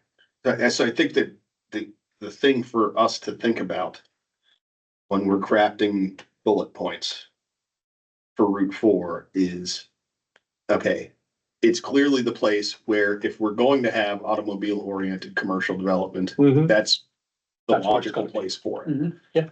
That said, I've been around long enough now where I remember with the Route 4 district, when Yeah. people said, we don't want a 12A. Right. So we have to, I think, and maybe that's changed. Maybe we go on the 26th and people say, that's what we want. Maybe things have changed. But we should be cognizant of some guardrails for Right. the scope and scale of commercial development that, Because the present infrastructure can only handle so much. you know, because people did not want large 100,000 square foot big box stores with 500 parking spaces on, you know, Right.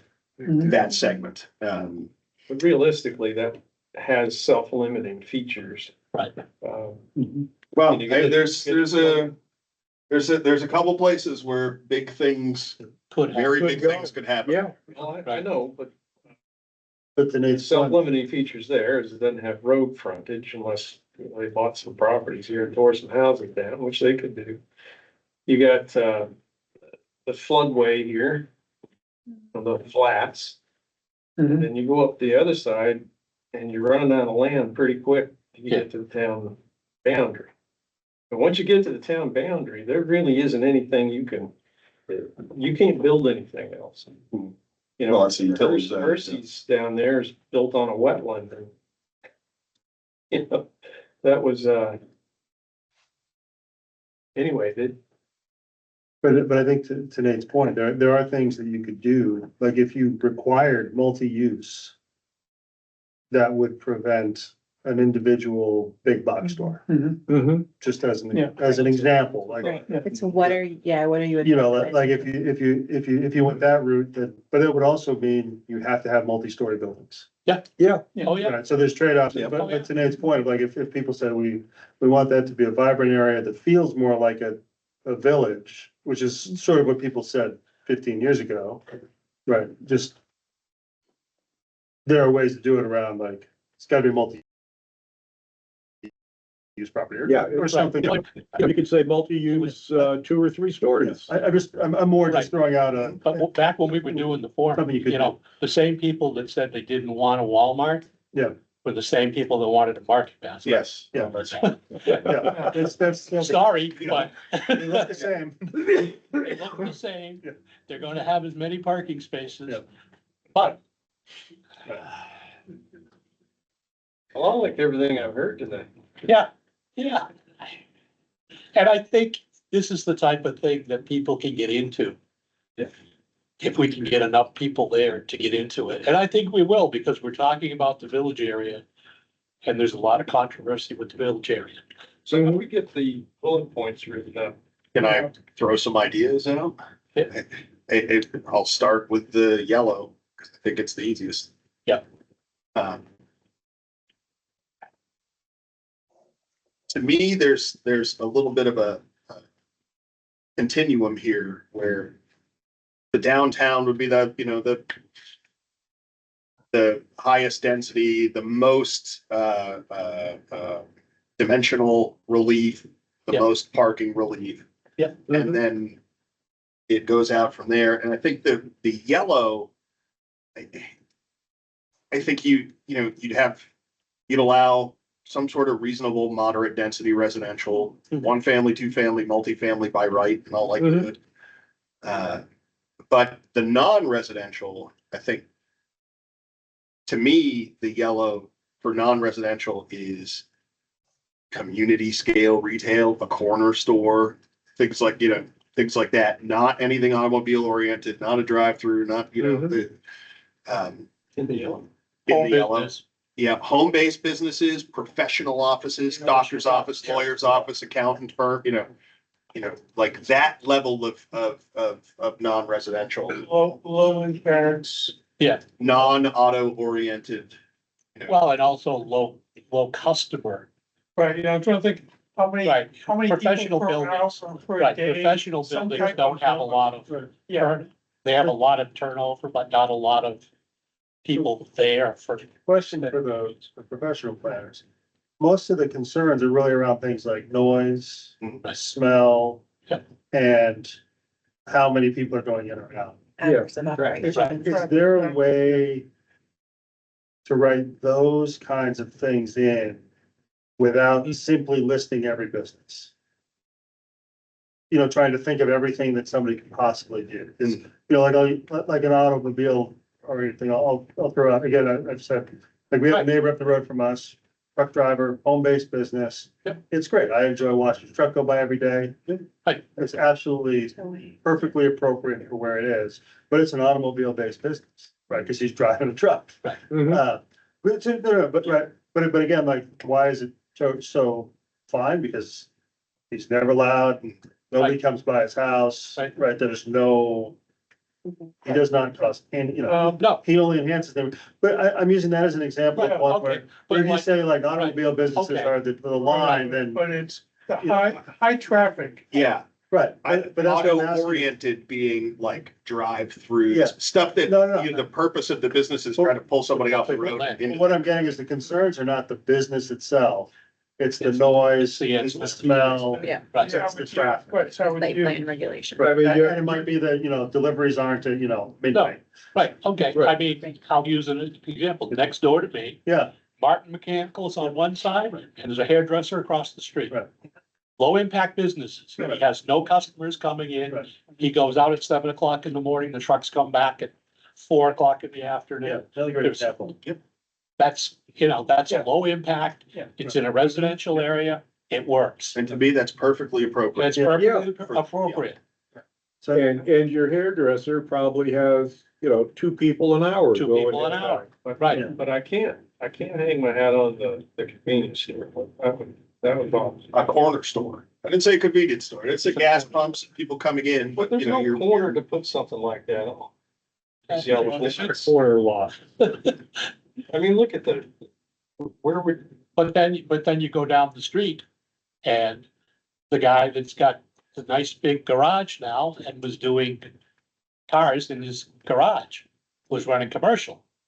Now, would that be an acceptable use? right, which to me, it gets down to the noise, Right, smells, Yeah. traffic, the things that impact right, the neighbors. And that's why I'm asking, is there a way to sort of write those types of things in rather than trying to think about every possible use? right, Sometimes on like how big of an operation it is employee based, right? So sometimes if you have, you know, a auto shop like that with maybe Right. 1 or 2 workers, you know that they're not gonna have a ton of like turnover. So sometimes it's like small scale employee base. So you don't have more than 4 employees in your business. Kind of keeps that down. So I've seen that in some ordinances. yeah, and I've seen shops like that with 30 cars in the driveway. right, Yeah, I mean, well, we had the when issue we had, Right. yeah, on Shaker Hill Road. Yeah. The guy that was trying to open up auto business out of his personal garage. right. And a lot of people were unhappy about it. Yeah, because they were leaving their cars there for weeks at a time. Right. I also He only was a single I guy, understand that people being on the back of a flatbed being towed there and right, having to be unloaded and it wasn't working out too well. and Right. blocking traffic during rush hour, and Yeah. there were all sorts of very legitimate complaints Right. in a residential neighborhood. Right, then you get into the noise issue, he's in there with his garage door open open, and Jack and the air hammers are going off. Sharon has her hand up online. Okay, Go well, ahead, Sharon, Sharon. what's up? Hi, guys. I don't know that the camera, oh, wait. We Is- can you see you. me? Okay, yeah, so, just a couple things briefly. So you're talking about businesses in residential areas, I think. Was I correct about that? yes, Residential. I think my concern about that to consider is that once it's there, we can't control it. And right now I have a really quiet yard, quiet neighborhood. I value that. It's residential. It's enough that there might be buildings going in that have other residents. I expect them to adhere to some standard of living. They might enjoy quiet too. A business has to be a business. I'm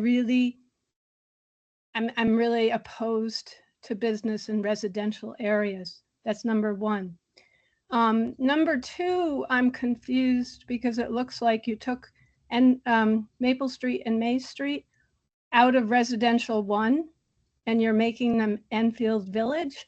Is that correct? I don't think so. Yeah, we are. Oh, I- Anfield Village. Correct. Yeah, part of village there. Yeah, I'm concerned about that for these reasons. If you look at your other streets and parts of town that you have Enfield Village, they have lots of streets options of where to go. Okay? So if they become more dense, all that we have coming off of Maple Street and May Street is, I think that's called Pleasant Street maybe, or it used to be. You know, there's a bottleneck there already. We don't have a back way to get out. So the more density that you increase in there, the more congestion we're going to have, the more traffic problems we're going to have. And already we can't get out onto Route 4. And then also up the road, if you put in that 300 unit housing, we're not going to be able to get up Route 4 either. So I'm just really advocating that even though you might say, oh, gee, Maple Street and May Street have some empty lots and we could make them Enfield Village because they have water and sewer. It might make sense, but it doesn't from the point of view of the people who live here because of the points that I just made. Lastly, I think I'm confused if you go up how far your proposal is for Enfield Village zoning to go up Maple Street. Are you, because if you drive up there, if you go by Keith Ford's house, if anybody knows where that is, he has a tree farm. That's like rural up there. There's like a there's big lots, big open spaces. And yeah, sure, you can maybe convince people up there to sell and you could put a lot of houses up there. Perhaps that can happen. But I have a feeling the people up there like it just the way that it is. And it really is a change from residential 1. You know, we're already under the burden of what we have to have as far as auxiliary units and having perhaps you know, dwelling units outside, you know, our houses, you know, accessory dwelling units. Please, I will oppose changing that area to from residential 1 to Enfield Village. I'll tell you that right now. So I'm asking you for the reasons I'm stating calmly to reconsider. Thank you. All right, thank you, Sharon. We certainly would encourage you to come to the forum and share your thoughts with the community. I will I'd like before. to- Thank I'd you. like to suggest that those of us that can have the time, drive up Maple Street, Oh, yeah. see what she's talking about. Yeah, Oh, I know. no, I know what Yeah. she's talking about. There is a point that you get past, Keith Ford's house and there's nothing but wetland off to the Right. east and it's a handful of houses there. Yeah, that water main. Can you put that map back up? Yeah, I mean, that's currently going to be right now, the limiting factor. Now, if someone sells and developer wants to put in something big enough, they'll pay to extend the water sewer lines. So that water main goes up Route 4. Which is Keith Ford's house. Keith's just the one running. Right. He's got all this one. Yeah. Yeah. Well, that water main goes right in front of his Yeah. house. Actually, the new one continues up the road. Oh, it does. Yeah, Yeah. they got it right away from Canaan. Right. So no, And sewer, how far does sewer go up that road? Not far. That would be the limiting factor for. yeah, I mean, currently the end of Maple Street is essentially the same as the Pan Circle. Right. They have They water, have water. they do not have sewer Mhm. from a infrastructure standpoint. I think if, And as far as how it's currently zoned, it is zoned the same as the rest of Enfield Village. Because if you're on the water and sewer, you would have the quarter acre lots. Right, There's no difference between north of Route 4 Mhm. current zoning and south of Route 4 zoning. right. The only limit comes when you're just water. And also. Right, but that's, Right. but again, that's exactly the same. Right, as the As other side, Lucan Circle, Yeah. but the zoning is actually the That's what I same mean, on yeah. both sides. right, And there's not a difference. right. Do we have any idea how Laramie Farms will get the sewer up to their properties? I suspect it's gonna come off Maple Street. Maple Street. And And it may be up far enough as it is. no, it's not currently up. It's like somewhere here that they were Right about talking there, about yeah. crossing it over. Right, And this lot, this larger lot on the west side of Maple Street, I believe that's got a grandfathered site plan for a trailer park. Yeah, 4 or 6 unit. I think it's more than that. Oh, is it? It's like a 7 acre parcel. Okay. There's currently There's four, currently there. but I think there's, Yeah. if you look at the whole plan, Right. it's bigger than that. Yeah. And that would attach to the. Whatever the septic property if they owner wanted to do. That's what I mean, they Yeah. could attach to the septic if they wanted to. Cause that's the end of the line on the septic. Back to sort of like bullet points for the May meeting. I think a good place maybe to start is looking at what we currently have in the books in the zoning. And I haven't looked at it for a while and I don't have it open, but I believe in the R1, there was a bunch of special exceptions that were Yeah. listed because of the downtown area. Right. Is R1. So to permit things to happen, it was listed as a special exception. Exception, right, So, I mean, that would be, So in the EV, you would no longer have those special. exceptions. right, right. it would They just be would by no right, longer- would by right, be by right. So as bullet points, this is what's already there. Right. And it would be good to then add to that. well, that's why Yeah, Copeland add- Block had to get a special exception. Yeah, But it's yeah. not zoned for multifamily. Yeah, yeah. In spite of there being all the multifamily. Mhm. I think that's a good idea, maybe at our next meeting, like. Yeah. Yeah. On the draft of sort of potential organizational structure, I Mhm. did that, and so some of that is already done. Yeah, and same as the Route 4, what we currently have Right. listed as Route 4, minus all the architectural stuff.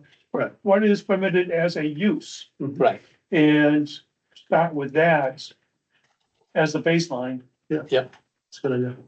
what else would you Yeah. like to see? Yeah. Well, but to the point of just getting, Right, we may actually write in some potential changes as the Right. bullet points. Right. as bullet points. So that's a good way to start the list. Yeah. Yeah, Yeah, it gives us something to visualize and at least a starting point. Well, so and the logistics of that is, who's writing this down and where are they sending it? You. Whitney's writing it down. She's putting it in the minutes. I mean, as bullet points. Yeah, it's Yeah. bullet points on the EV like Shaker Hill Road. Mhm. Allowing professional offices. Well, maybe, Allowing small maybe business. each of By us would be charged with, coming up with some bullet points. Okay. For the next- Organizing them by the 3 districts. Yeah. And, sending them to Rob. yeah, Yeah. why don't we all come up with 5 bullet points and for each of the districts? Send them to Rob and, we can ask Rob to compile them Yeah. for our next meeting. And Nate, on the National Bible, is there a way to break out, how many cars per hour by use? Or is it strictly by use, then by cars per hour? It's not cars per hour, it's trips generated, Trips, which are right, not yeah. the same, not Yeah, yeah. exactly the same thing as Exactly, cars per but- hour, But but I yeah. think it's a good, Uh, can you go the opposite direction? so you can look up, you have to know what the land use is and you have to know the scale of the land use to know. Yeah. You know, so you can look at, as long as you, if you know what is being proposed and how big it is, Yeah, you can look it up. You could look it Yeah. up, that's fine. Yeah, Yeah, got an X and Y axis, basically. yeah, well, it's, Right, all it is just a compilation of what are called trip generation studies, which is Yeah. an engineering intern somewhere Yeah. stands in a Yeah. driveway and yeah. counts how many people come in during the peak hour, during, you know, like. And which for have the, changed dramatically over the last decade Right. with or Upper Valley home puts delivery. thing across. Oh, yeah, Yeah. Yeah. Yeah. yeah. Mhm. So, yeah, there's a trip generation manual that does that, and then there's a parking generation manual that tells you the same. Yeah, so I'm trying to go, instead of saying, if you have a pharmacy or a gas station, convenience store, then you go, and then the next column says, this is how many vehicle trips per hour or per day you can expect. Can you go from, I wanna know how many, what type of businesses will only have 10 or less? Oh, like filter it? Yeah. And go sort of the opposite direction. I've never done that. Yeah, that's what I'm- It may be. And that possible. might, and if we can do that, then it'll give us a list of, here's some potential uses that would fall under this Right, number of trips. Would be this number of trips or less. right. Yeah, there may be, I think they have an app. I've never used it. It may be possible to filter with the app. I'm a dinosaur and in my Yeah. office I Yeah, have, I know it's usually. the volumes of books. Yeah, the applicant comes in and says, I wanna build this, and then you go, okay, this is how many X parkings, how many. Yeah. Trips on the Yeah. intersection's gonna have, and You know, here's a thought. Does the population catchment have any bearing on those numbers, though? You know, if we're in Enfield, it would be one number versus Manchester would be a different number? Yeah, well, they have a urban, suburban and rural setting Okay, category. So, yes. Right. Yeah. Yeah, typically they, if they have the data, they break it down. Uh-huh. that way, yeah. We made a, But what messes that up is, there's a difference if there's only one of those businesses in town or three of those businesses in town. Cause all of a sudden, the three garages are getting, it's split out, and it could be based on this one Yeah. as a rural. what if we, and I'd be willing to do this because it's almost done anyway. I put together a list of property uses and broke them out into commercial, residential, and social services and so forth. And I'm sure there's planners probably got lists like that. So that you look at it and you say, oh, I hadn't thought about that, or I hadn't thought about this, you know, things like, weight training facility, Mhm. fitness center. Yeah. Stuff like that. But anyway, if we had that list and it was fully fleshed out, and then we put 3 columns over here. EV, Route 4, and what's the other one down? We don't know what, oh, that's right. We're not sure what to call this purple. I just stuck downtown on there. I liked it, Village center. Or downtown, either one, I like Yeah. downtown. either one. downtown just, works, if you're downtown / Main Street, downtown, because it's downtown. downtown, Okay, well, don't whatever mess it up is. Main Street. So we got 3 columns. Mhm. Yeah. And then what do we send that around to everyone and you just check off what you think Is it, if it should be a permitted use in that one, in that. Yeah, By that'd be right. good exercise. And maybe we could even have that available at the forum or something like that. so people could check it out. Have a big, To put the have a big cost up one? or- I was gonna say, yeah, maybe we kind of categorize it, You could just have look at them kind of categorize it. if you have a IT trip generation manual in the office, just look at the table of Mhm. contents from each Yeah, from each volume, and that is basically your comprehensive laundry list of every imaginable land use. Business. Now, not all of those are gonna be applicable to Enfield. You could cull yeah, a Cull, yeah. good number of them, Yeah. but. Yep. That would Even be though it. slaughterhouse is there, we don't want it on the list. Right, yeah. Well, there was a tannery one time, I know. That's right. foundation's there, it's Yeah. grandfather. What if someone wanted to put a small, these rural slaughterhouse meat processing facility meant for Yeah. processing small Two. quantities of. Right, of meats individual, and- yeah, 30 years ago, the town that I lived in Vermont, in what I call the equivalent of the Route 4 district, it was Vermont Route 7, kind of near the town line. They had a slaughterhouse. Yeah. You'd never know it was a slaughterhouse. Oh. And they sold really good meats. right. Mhm.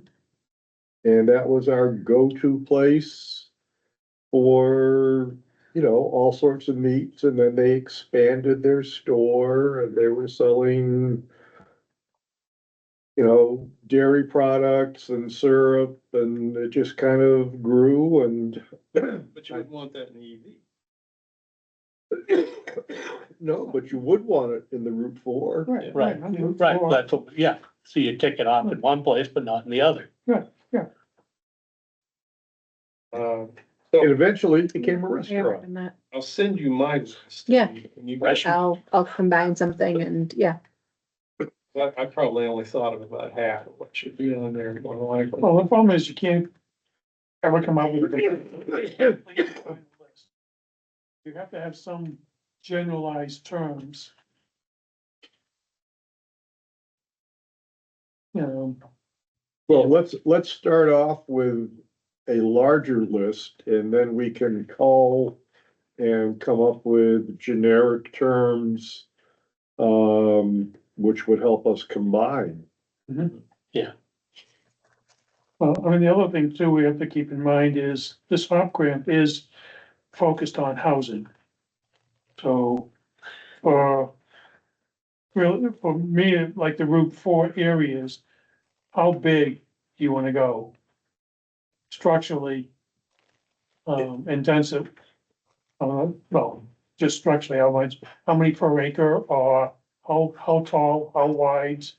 Yeah, it's a good point. You do have that dilemma of being, multi-unit building, there's a sweet spot there where if it's too small, it's not filled.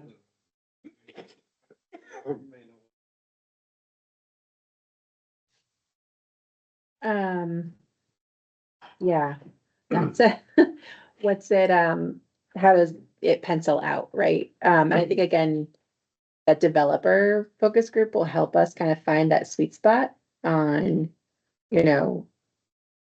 you have water and sewer, so you have X amount. I think a great person that we can definitely loop in on this is, I don't know if anyone's heard, familiar with Jonah Richards in Fairleigh. So he's done a lot of, projects like this that is in the core kind of there and maybe on the outskirts, but really capitalizing and trying to make the most kind of, Economic sense. Yeah. thank you, Yeah, yes. but basically what is, He has not exactly succeeded in economic sense. Mhm. His ventures have been, plagued with cost overruns. It's been, challenges for And, sure, yes. But I think kind of, I so, mean, he talks a good talk, I will say that. We have folks like. Multifamily in but there's, rural areas is several challenging. developers. It is. well, we can just look at what's been built in the last 5 years, or been proposed and at least on paper, Mhm. proposed for multifamily. What's the smallest one that's been proposed in the last 5 years? Mhm. And, they seem to be in the 100+ units Right. that, I've been reading about. Multifamily needs to be on water and sewer. Right, that's been one sewer. Can't be a smaller, Right. You can't That's a do, given. you can't do 10 in the rural. How about 74 units in a building that's 73 feet tall? Yeah. I don't know where I got those numbers. I mean, I think there's definitely some, you know, some stretching out and kind of thinking to go there. I think Yeah. it really, developers are gonna say it really depends on location, the size, the water sewer infrastructure. I mean, you have that here, so we could Right. kind of start culminating what is that sweet spot number. Mhm. And I think one thing that in all of this too, that I popped in my head was transportation. Where along in these routes do you have access to public transportation? And the walkability, you know, kind of downtown kind of came up too a little bit, but fleshing that out a little more too. And, you know, that's kind of what the vibrancy you want in your downtown and in your Enfield village even a little bit. And, you know, kind of encompassing some of that in the conversation, but, yeah, and I think that, you know, to the units, transportation kind of makes sense too, right? Like, okay, if we don't have as much parking, you know, we're not gonna try to mass out parking here because we don't want it to be just a big parking lot. We also want transportation available nearby. And so for developers, that's also a key focus too. So depending on making it pencil out and workable for, you know, creating those housing units. Okay, um. Any more discussion on up to the, you know, the map, what we're gonna do for the forum, bullet points, any loose ends that we need to tie up? Had a good discussion tonight. Yeah. Thanks to It's Tim been and very Eric productive. and Kurt Yeah. for putting this together. Yeah. Giving us a starting point. Yeah, Well, I've got a little task, if I may. So, I had some time today. I started doing this. We've said we're not gonna change the land use regulations and all the other different. So, but we do want to put those in the format of the new ordinance that Eric and I. So I started with the R1 and I got almost done with that. I need somebody to proofread that. So also for the R3 and the R5. Looking for a volunteer to take the existing ordinance, the new one, and just go through it line by line, make sure that everything's there and should be. So I don't trust myself. Let me take all these names. Was, That's all different. was sent out a couple of days ago. No, that's. So what we sent out a couple days ago was the introduction, sort of table of contents that, you know, will change. And the first section, which talks about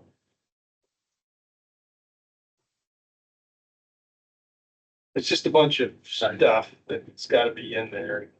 Severability clause, something like that.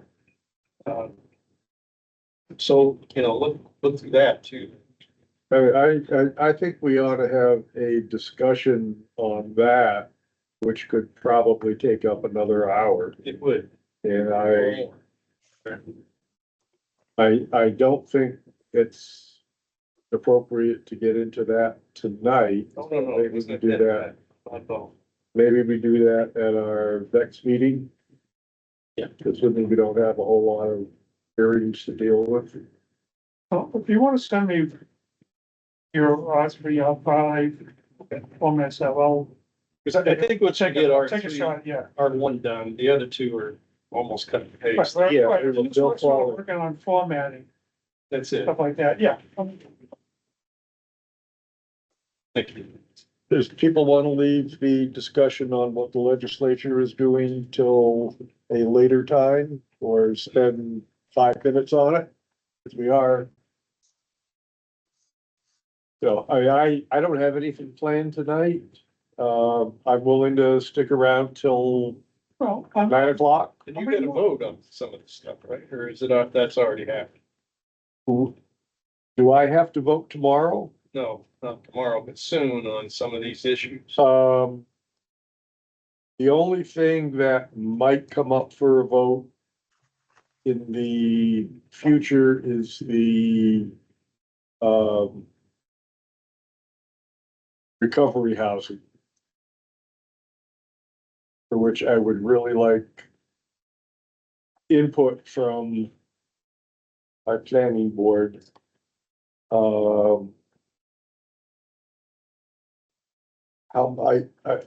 think for me, the big questions are how much local control or public process, that's a better word, should there be in citing houses that are housing non-traditional family units. And that could be a recovery house, it could be off-campus student housing, it could be, was it Sunrise Farms? Yep. For developmentally disabled people. Ames Place. Again, Place, Ann's place. Yeah. Yep. maybe, I mean, I know of Ann's Place, it's for people eligible for rent subsidies. And I think they're individual housing units. They're individuals. Yeah, So they they are, don't actually go into So the, they would. Right. You're right. I think they're a different structure. yeah, I sort of, not experience, but just what I would read when these issues came up in different news articles is that the opposition comes down to, I don't want those type of people living next to me. That exactly. always seems to be the Right. arguments Mhm. I always read about. It's a great idea, but I don't want it next to Right, it. Yeah. right. Yeah, I'm very liberal, all for that, but not next to me. Yeah, Where if it's simply, if the legislator says wherever multifamily housing is permitted, well, it says wherever single duplex and, see, the single is, you know, that, if you said if it's permitted in the multifamily in that zone, even though it's full of single family homes, but multifamily is permitted. Right. And it's like, this is a multifamily home. You're trying to, you're trying to say no because of who's living there. Well, no, Hanover used that so that you couldn't have 6 students move next door to you because they put it in no more than 3 unrelated persons can live in a single family Yeah. unit. I don't wanna see us. No, well, that's exactly, and that's, Right, but what I'm saying is, if it's, that's why they write these. So that this couldn't happen, but with a disability, there's a different issue there. You cannot set it up that it's only disabled people who can't, because it's considered a disability. well, You can't you do it, can't you discriminate. cannot discriminate. well, disability is different than a halfway versus a, drug rehab, alcohol rehab, you're out of jail, but you're not, I mean, this, Halfway houses, yeah, Yeah, Yeah, but, right. you know, for the record, a recovery house, it's, or well, let me rephrase it. If you are recovering from a substance abuse disorder, you are considered a protected Protected. class under federal law. right. You can't say no. You based on you that. cannot discriminate. So what's the, Now, I will tell you this, yesterday Lebanon passed a zoning ordinance, which essentially says it's allowed as a special exception.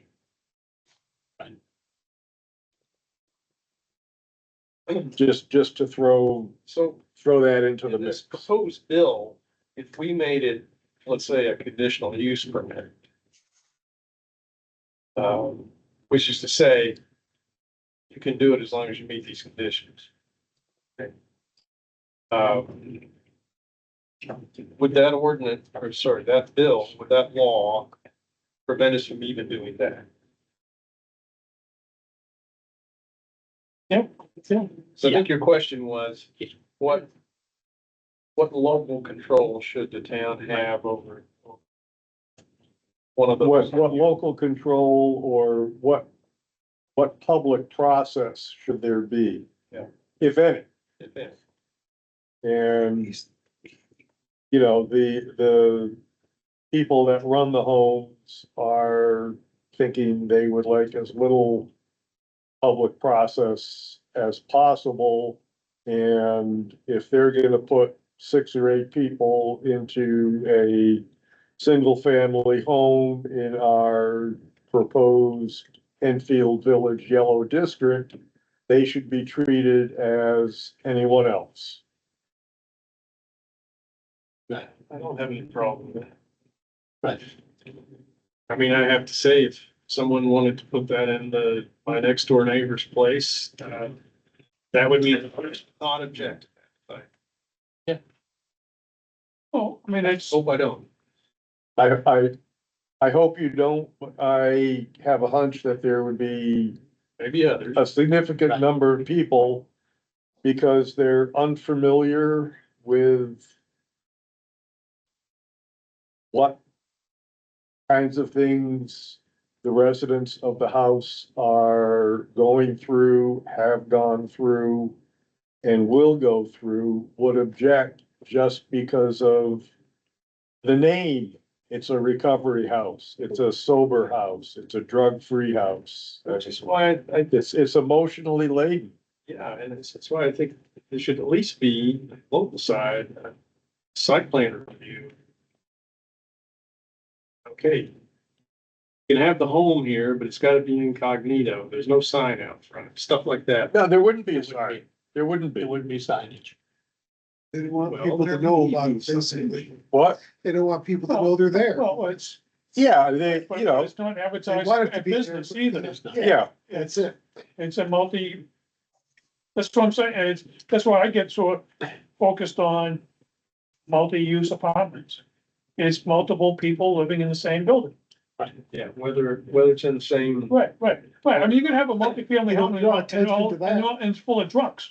Right. yeah, So what's, you know, Well- and that's even worse, Because exactly, because you're calling the cops all the time. exactly. Or, you know, your neighbor next door may, you know, he may get drunk and turn his stereo up loud at 3 in the morning. Right, yeah. I mean, it's that simple. You know where NHMA came down on this? NHMA, Municipal Association. Yes. no, I Yes. know what they are. I'm trying to think. I think their position was that they were opposed because, Of the principle of the state interfering or The injecting Yes. itself. Well, into- exactly. They came Yeah. out the same way with the Senate bill that passed yesterday, saying towns couldn't set different septic regulations than was approved by the state. You can't make, in order to cut down on density, towns can't take and have special septic regulations outside of what the state says is an acceptable septic system. Could you hit the 4 bills again? By number, By by, what they are. yeah, just, Well, the ones that is, well, I guess going to the Senate, but yeah. well, let me bring him back. We used to get, the state planning used to send out a list, unless I just missed it this year. Of all the pending bills that was on planning related, There are different groups that track, yeah. Right. yeah.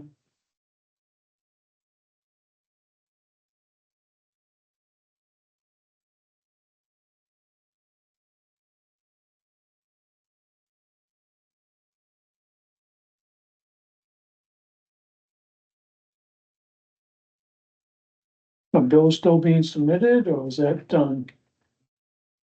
Being Oh. submitted? No, No. they're, It's just going through the process now? I've been, yeah, I think they're executing many bills in each committee these days. yeah, Yes.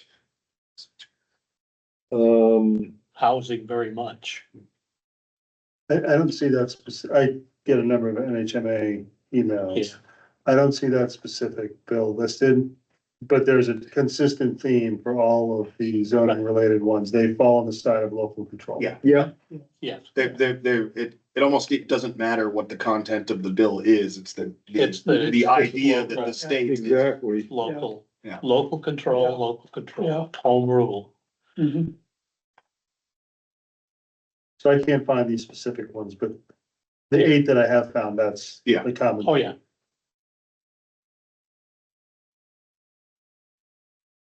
They're funded by local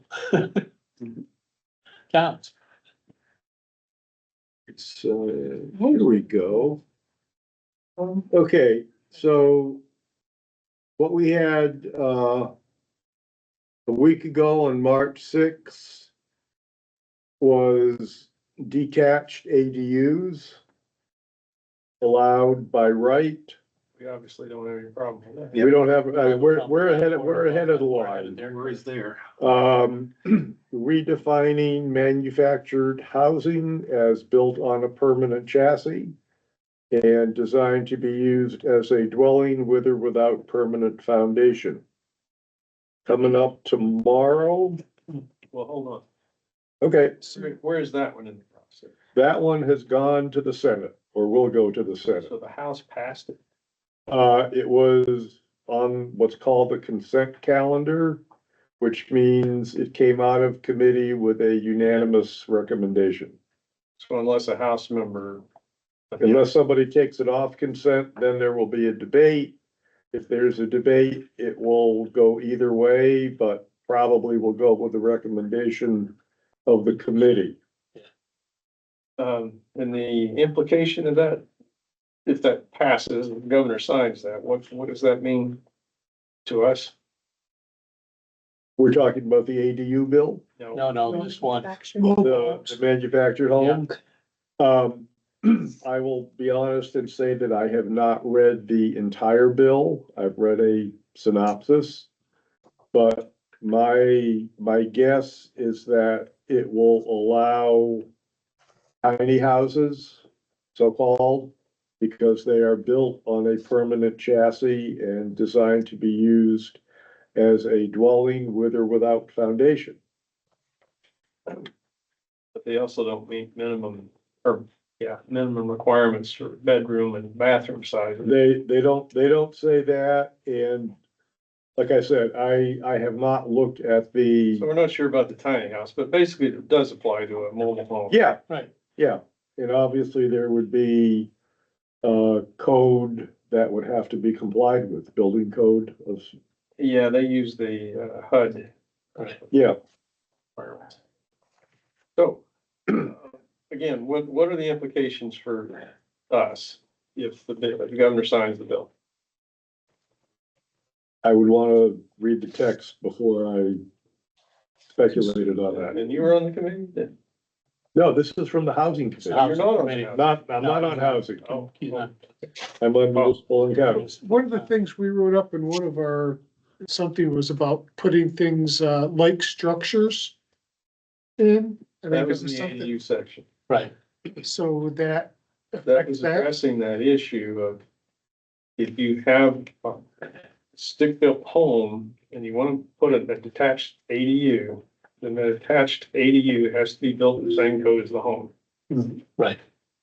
And that was to prevent a tiny house or a mobile home being tucked in beside a home. But will this kind of Don't know. change that? That's a good question. I'm reading the actual bill and then. I can read a figuring out the summary if you loopholes. Go ahead, Renee. I can read a summary of that bill. So that's, House Bill 685, correct? Yes. So a summary of it says, this bill amends the definition of manufactured housing and mandates its acceptance in all residentially zoned areas across municipalities in the state. The existing definition in RSA 674-31 is repealed and replaced with a new definition that specifies manufactured housing as structures that are transportable, meet certain size requirements, and are designed for use as dwellings. The bill explicitly excludes campers, recreational vehicles, pre-site built housing, and modular buildings from this definition. Additionally, the bill introduces a new section, RSA 694-31B, which requires municipalities to permit manufactured housing in all residential zones, overriding any local zoning ordinance that may restrict or prohibit its placement. Yep. Currently, it's in the majority of your residential, you have to, so this just says everywhere. Municipalities are required to amend their zoning ordinances to comply with the statute within 6 months of its effective date, and the Department of Housing and Urban Development will oversee compliance and provide necessary guidance. The Department of Housing and Urban Development. HUD's gonna do it. 6 months. If there is a HUD. And provide necessary guidance. So that's just a brief summary. Gotta love a And state that's- bill mandating a federal agency to do something. Oh, yeah. They're not referring to a state HUD. There's no. We don't have a state HUD. The federal HUD, it's the Fed. Oh, lovely. I think it's more for, my assumption is it's more for providing necessary guidance. Right. I don't really know that they would oversee compliance to it, Right. but They'll tell you what applies, they're not gonna make you comply. right, and I think going Right. to their, what they, Well, I gotta think That- that that- one's gonna generate a bit of opposition. Not if it, Well, not if it gets to the If it's on the Senate. consent calendar. If it's on it's the generating consent lots calendar, of- so very much. A lot of things just go under the radar. Well, no, it's, Yeah. Well, okay, what's the next? Okay, next one are Look over here. things Yeah, on yeah. tomorrow's bill. Yeah.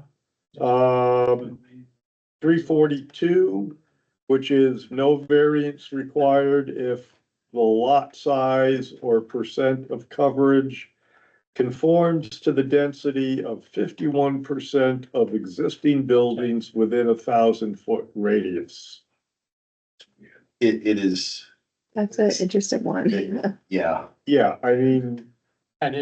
it's a novel concept. I agree, and I don't understand why it came out of housing Well, 100% in favor. Right, the interesting thing there is, there's a good chance that 51% of the lots are grandfathered in some zoning districts, because the zoning is put in a long time after.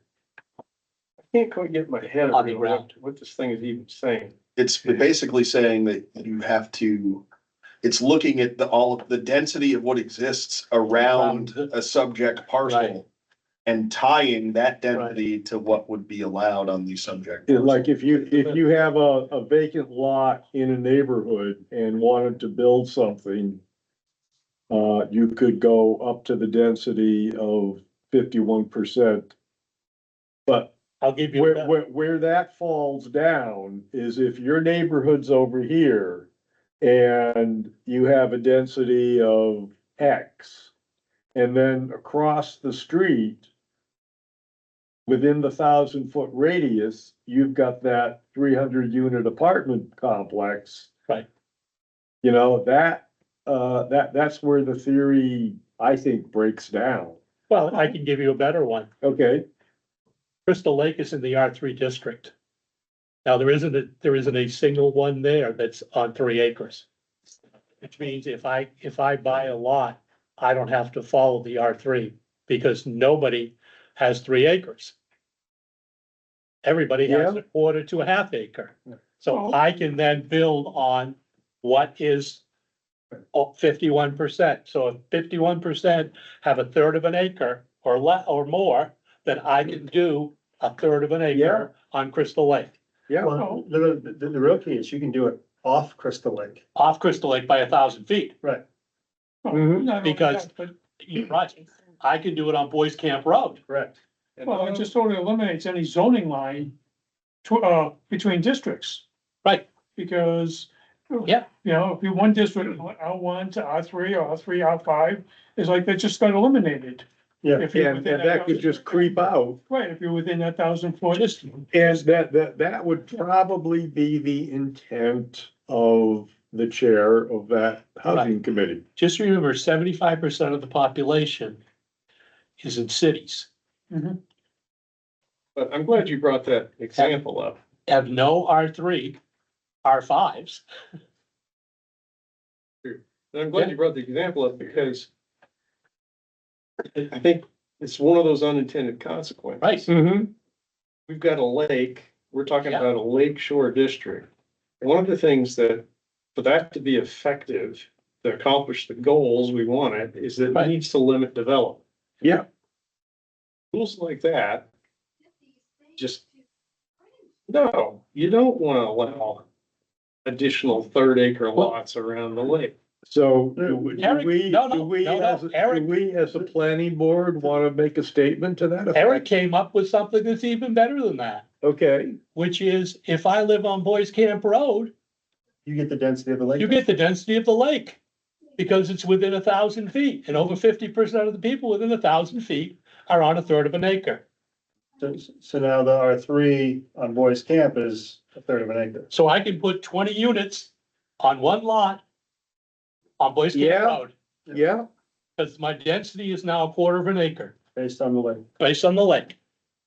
You get the opportunity, you don't know on that, Dave. So you all people, I can't, this is not up for a vote at this point. It's going off to the Senate. Yeah, no, it's good to think it through though. right, Yeah, and to think I couldn't get 4 units, I can now get 20 units. yeah, Because I actually thought, we may have mentioned this before, is that even our own ADU ordinance, we might want to rethink that. That you can have that second detached unit in the town everywhere except in the Lake District. Right, Something like that, you know, or maybe even no ADUs, and well, you can't do you that. can't do that because You can't. single family by. So if this new ADU Right. law Yeah. passes, then if Yeah. we could limit it to the numbers the state says, instead of 1,200. Yeah. 50, something like that. Yeah, and because I gotta guess that most of the existing lakefront owners would rather not have any additional development around the lake, so we'd automatically probably have a very supportive. Right, but you've now got a 1,000-foot circle that's off of the lake that are now a part of it, because if they're able to put it, That do. I mean, it's Nobody wants it except for the ones that do. that too. Right, Yeah, who owns a piece of land they want. the one that's buying it not to live in, but to rent. to develop it. So, what's the other one? Okay, so Sorry, yeah, real quick, I was just, again, on the summary of it from Fast Democracy. So one thing is the bill defines density as the number of dwelling units per acre or the percentage of lot coverage, and specifies that neighborhood refers to properties in the 1,000-foot radius of the subject property. To qualify for this exemption, the building density must not exceed that of the 10% most densely built properties within the same radius. And conformity will be assessed based on the density of 90% of the properties in that area. So just kind of, I guess, sit with that a little bit. I don't know that you get your 20 per se still. I'm gonna because get a good number. You might get a more, but, Yeah. but I think again, at least it sounds like there's some parameters. I don't know how that sketches out, it's but I not just wanted gonna to be provide on that. 3. That's, Not gonna be 3 Yeah. acre. That's the Not gonna be bottom line. 3 acre lot. Right. It's definitely not, there's some that are within a 5 acre lot. yeah, On When that they in start there. rolling out formulas like that, I'm just automatically gonna say no. Yeah, and I don't understand it. I can't Every read land it. use administrator in every town in the state. Oh, it's just, Scratching their heads trying to figure out Yeah. every applicant coming Yeah. in. yeah, Hopefully some. you can't deny it, because that's what the state law says. Good luck. Sorry. Next one is 382, which is not more than 1 parking space That's good. per dwelling unit in That's a good. residential That's good. development. That's what we've got. That's what we've got. Yeah. And any more discussion on that? And then there's 572, which is the partners in housing, taking unused municipal or county land. And through I don't think that deals with us. you don't think what? Taking unused municipal land and. Oh, yeah, And using it in a public-private partnership partnership to develop workforce housing, Required, required, They- no, allowing it, allowing, allow allowing. encouraging it, encouraging. setting up a revolving loan fund and a grant fund, and also allowing expedited permitting. Whatever expedited permitting consists of. Using federal money. Well, no, 100, that's 100 acres that you It's just took, gone. that's 100 acres that you took by tax lien. The Yeah. town now owns the property. Yeah. So what's this require us to do? It's gonna have to be expedited review, Well, it's encouraging that if right, a town opts into this, right? right, The Right, way that this right, is done. exactly, It's- they opt in, it's not required, it's not a shall. it's not a shall, Our it's town a, has it's a done may, some things like this. It's a may. Property, that right, place on May Street. yeah, But I kind of think this is more of a Board of Selectmen kind of yeah, issue. that would be. It's not It a is. land use thing. It gets to us after, if they have said, yeah, we're gonna do this, Yeah, so Well, the, expedited permitting could affect us. that could, right, Yeah. the expedited permitting. Which doesn't, I don't know how that works, but It means yeah, what does that mean? you gotta follow the calendar. You can't keep giving extensions. Well, we don't know that's what it means, but Renee, is there anything that on 572 that you could elaborate on what I have? So it's part of the Housing Champions designation, Yeah. which Enfield is, Okay. so it's available to you. So it's available to those that are Housing Champion designation. So the legislation allocates an additional 10 million to the Housing Champions Fund to support this program and amends existing laws by changing the term selectmen to select board. It grants the select board the authority to manage town property, including leasing municipal property for up to 5 years without further town vote unless rescinded by the legislative body. Additionally, the bill allows planning boards to designate properties suitable for residential development and compile a publicly available list of such properties, which will be prioritized for funding under the Partners in Housing program. Developers who commit to making at least 20% of the housing units affordable for a minimum of 20 years will be eligible for grants and loans. oh, So Yeah, because, That's, yeah. So. yeah, You know, it's one of the few housing bills that makes sense. Yeah. Because it actually puts some money behind it. It has money behind it that gives towns flexibility. Yeah, well, and it gives it to towns that are champions. Cause you've gotta be a champion in You have order to be to get in order designated. to get the money. is that it? that's The it. last one. Could I ask, do we want to take a moment to comment on about the voting that just occurred? You know, is there any message there? Do you hear anything? What do we? The voting what do you think on of that? our zoning amendments.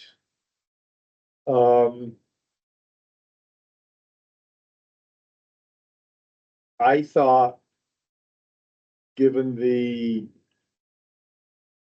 majority, you know, the overwhelming 2-to-1 roughly, that the townspeople looked at it and they liked what they saw. And in a sense, it gives me a lot more confidence as we go into the zoning rewrite thing that we are headed in the right direction. I mean, we're gonna sway and waver and people are gonna say stuff and give us input. But I think basically it tells me that we're not way out left field somewhere. We didn't put across anything that was controversial. I mean, probably the most controversial there is to have duplexes in the R5. And that passed by, And that passed you know, a large. very, it wasn't close. Right. Anybody else have thoughts? Anybody want to make a motion? Cause it's 9:10 and Make a motion, I make a motion, we table the minutes till the next meeting. that's a good motion. Second. Aye. Linda says aye, and we got it The aye. officially do, okay, Eric is aye, Aye. Dan is aye, I, Tim, Nate, Bill, Uh, David is aye. I make a Somebody wanna motion, we make another? adjourn. Okay, Second. motion made and seconded, Linda, aye, Eric, Aye. Dan, aye, Tim, Aye. Nate, Aye. Bill, David, aye. We are adjourned I make a at, motion, we thank Renee. Hanging out till 9:09. 9 o'clock. Yeah, Renee, thanks for hanging with us Thanks. and for being our internet researcher of the evening. Sure. And we look forward to Yeah. spending many more productive hours with you. Definitely. Okay.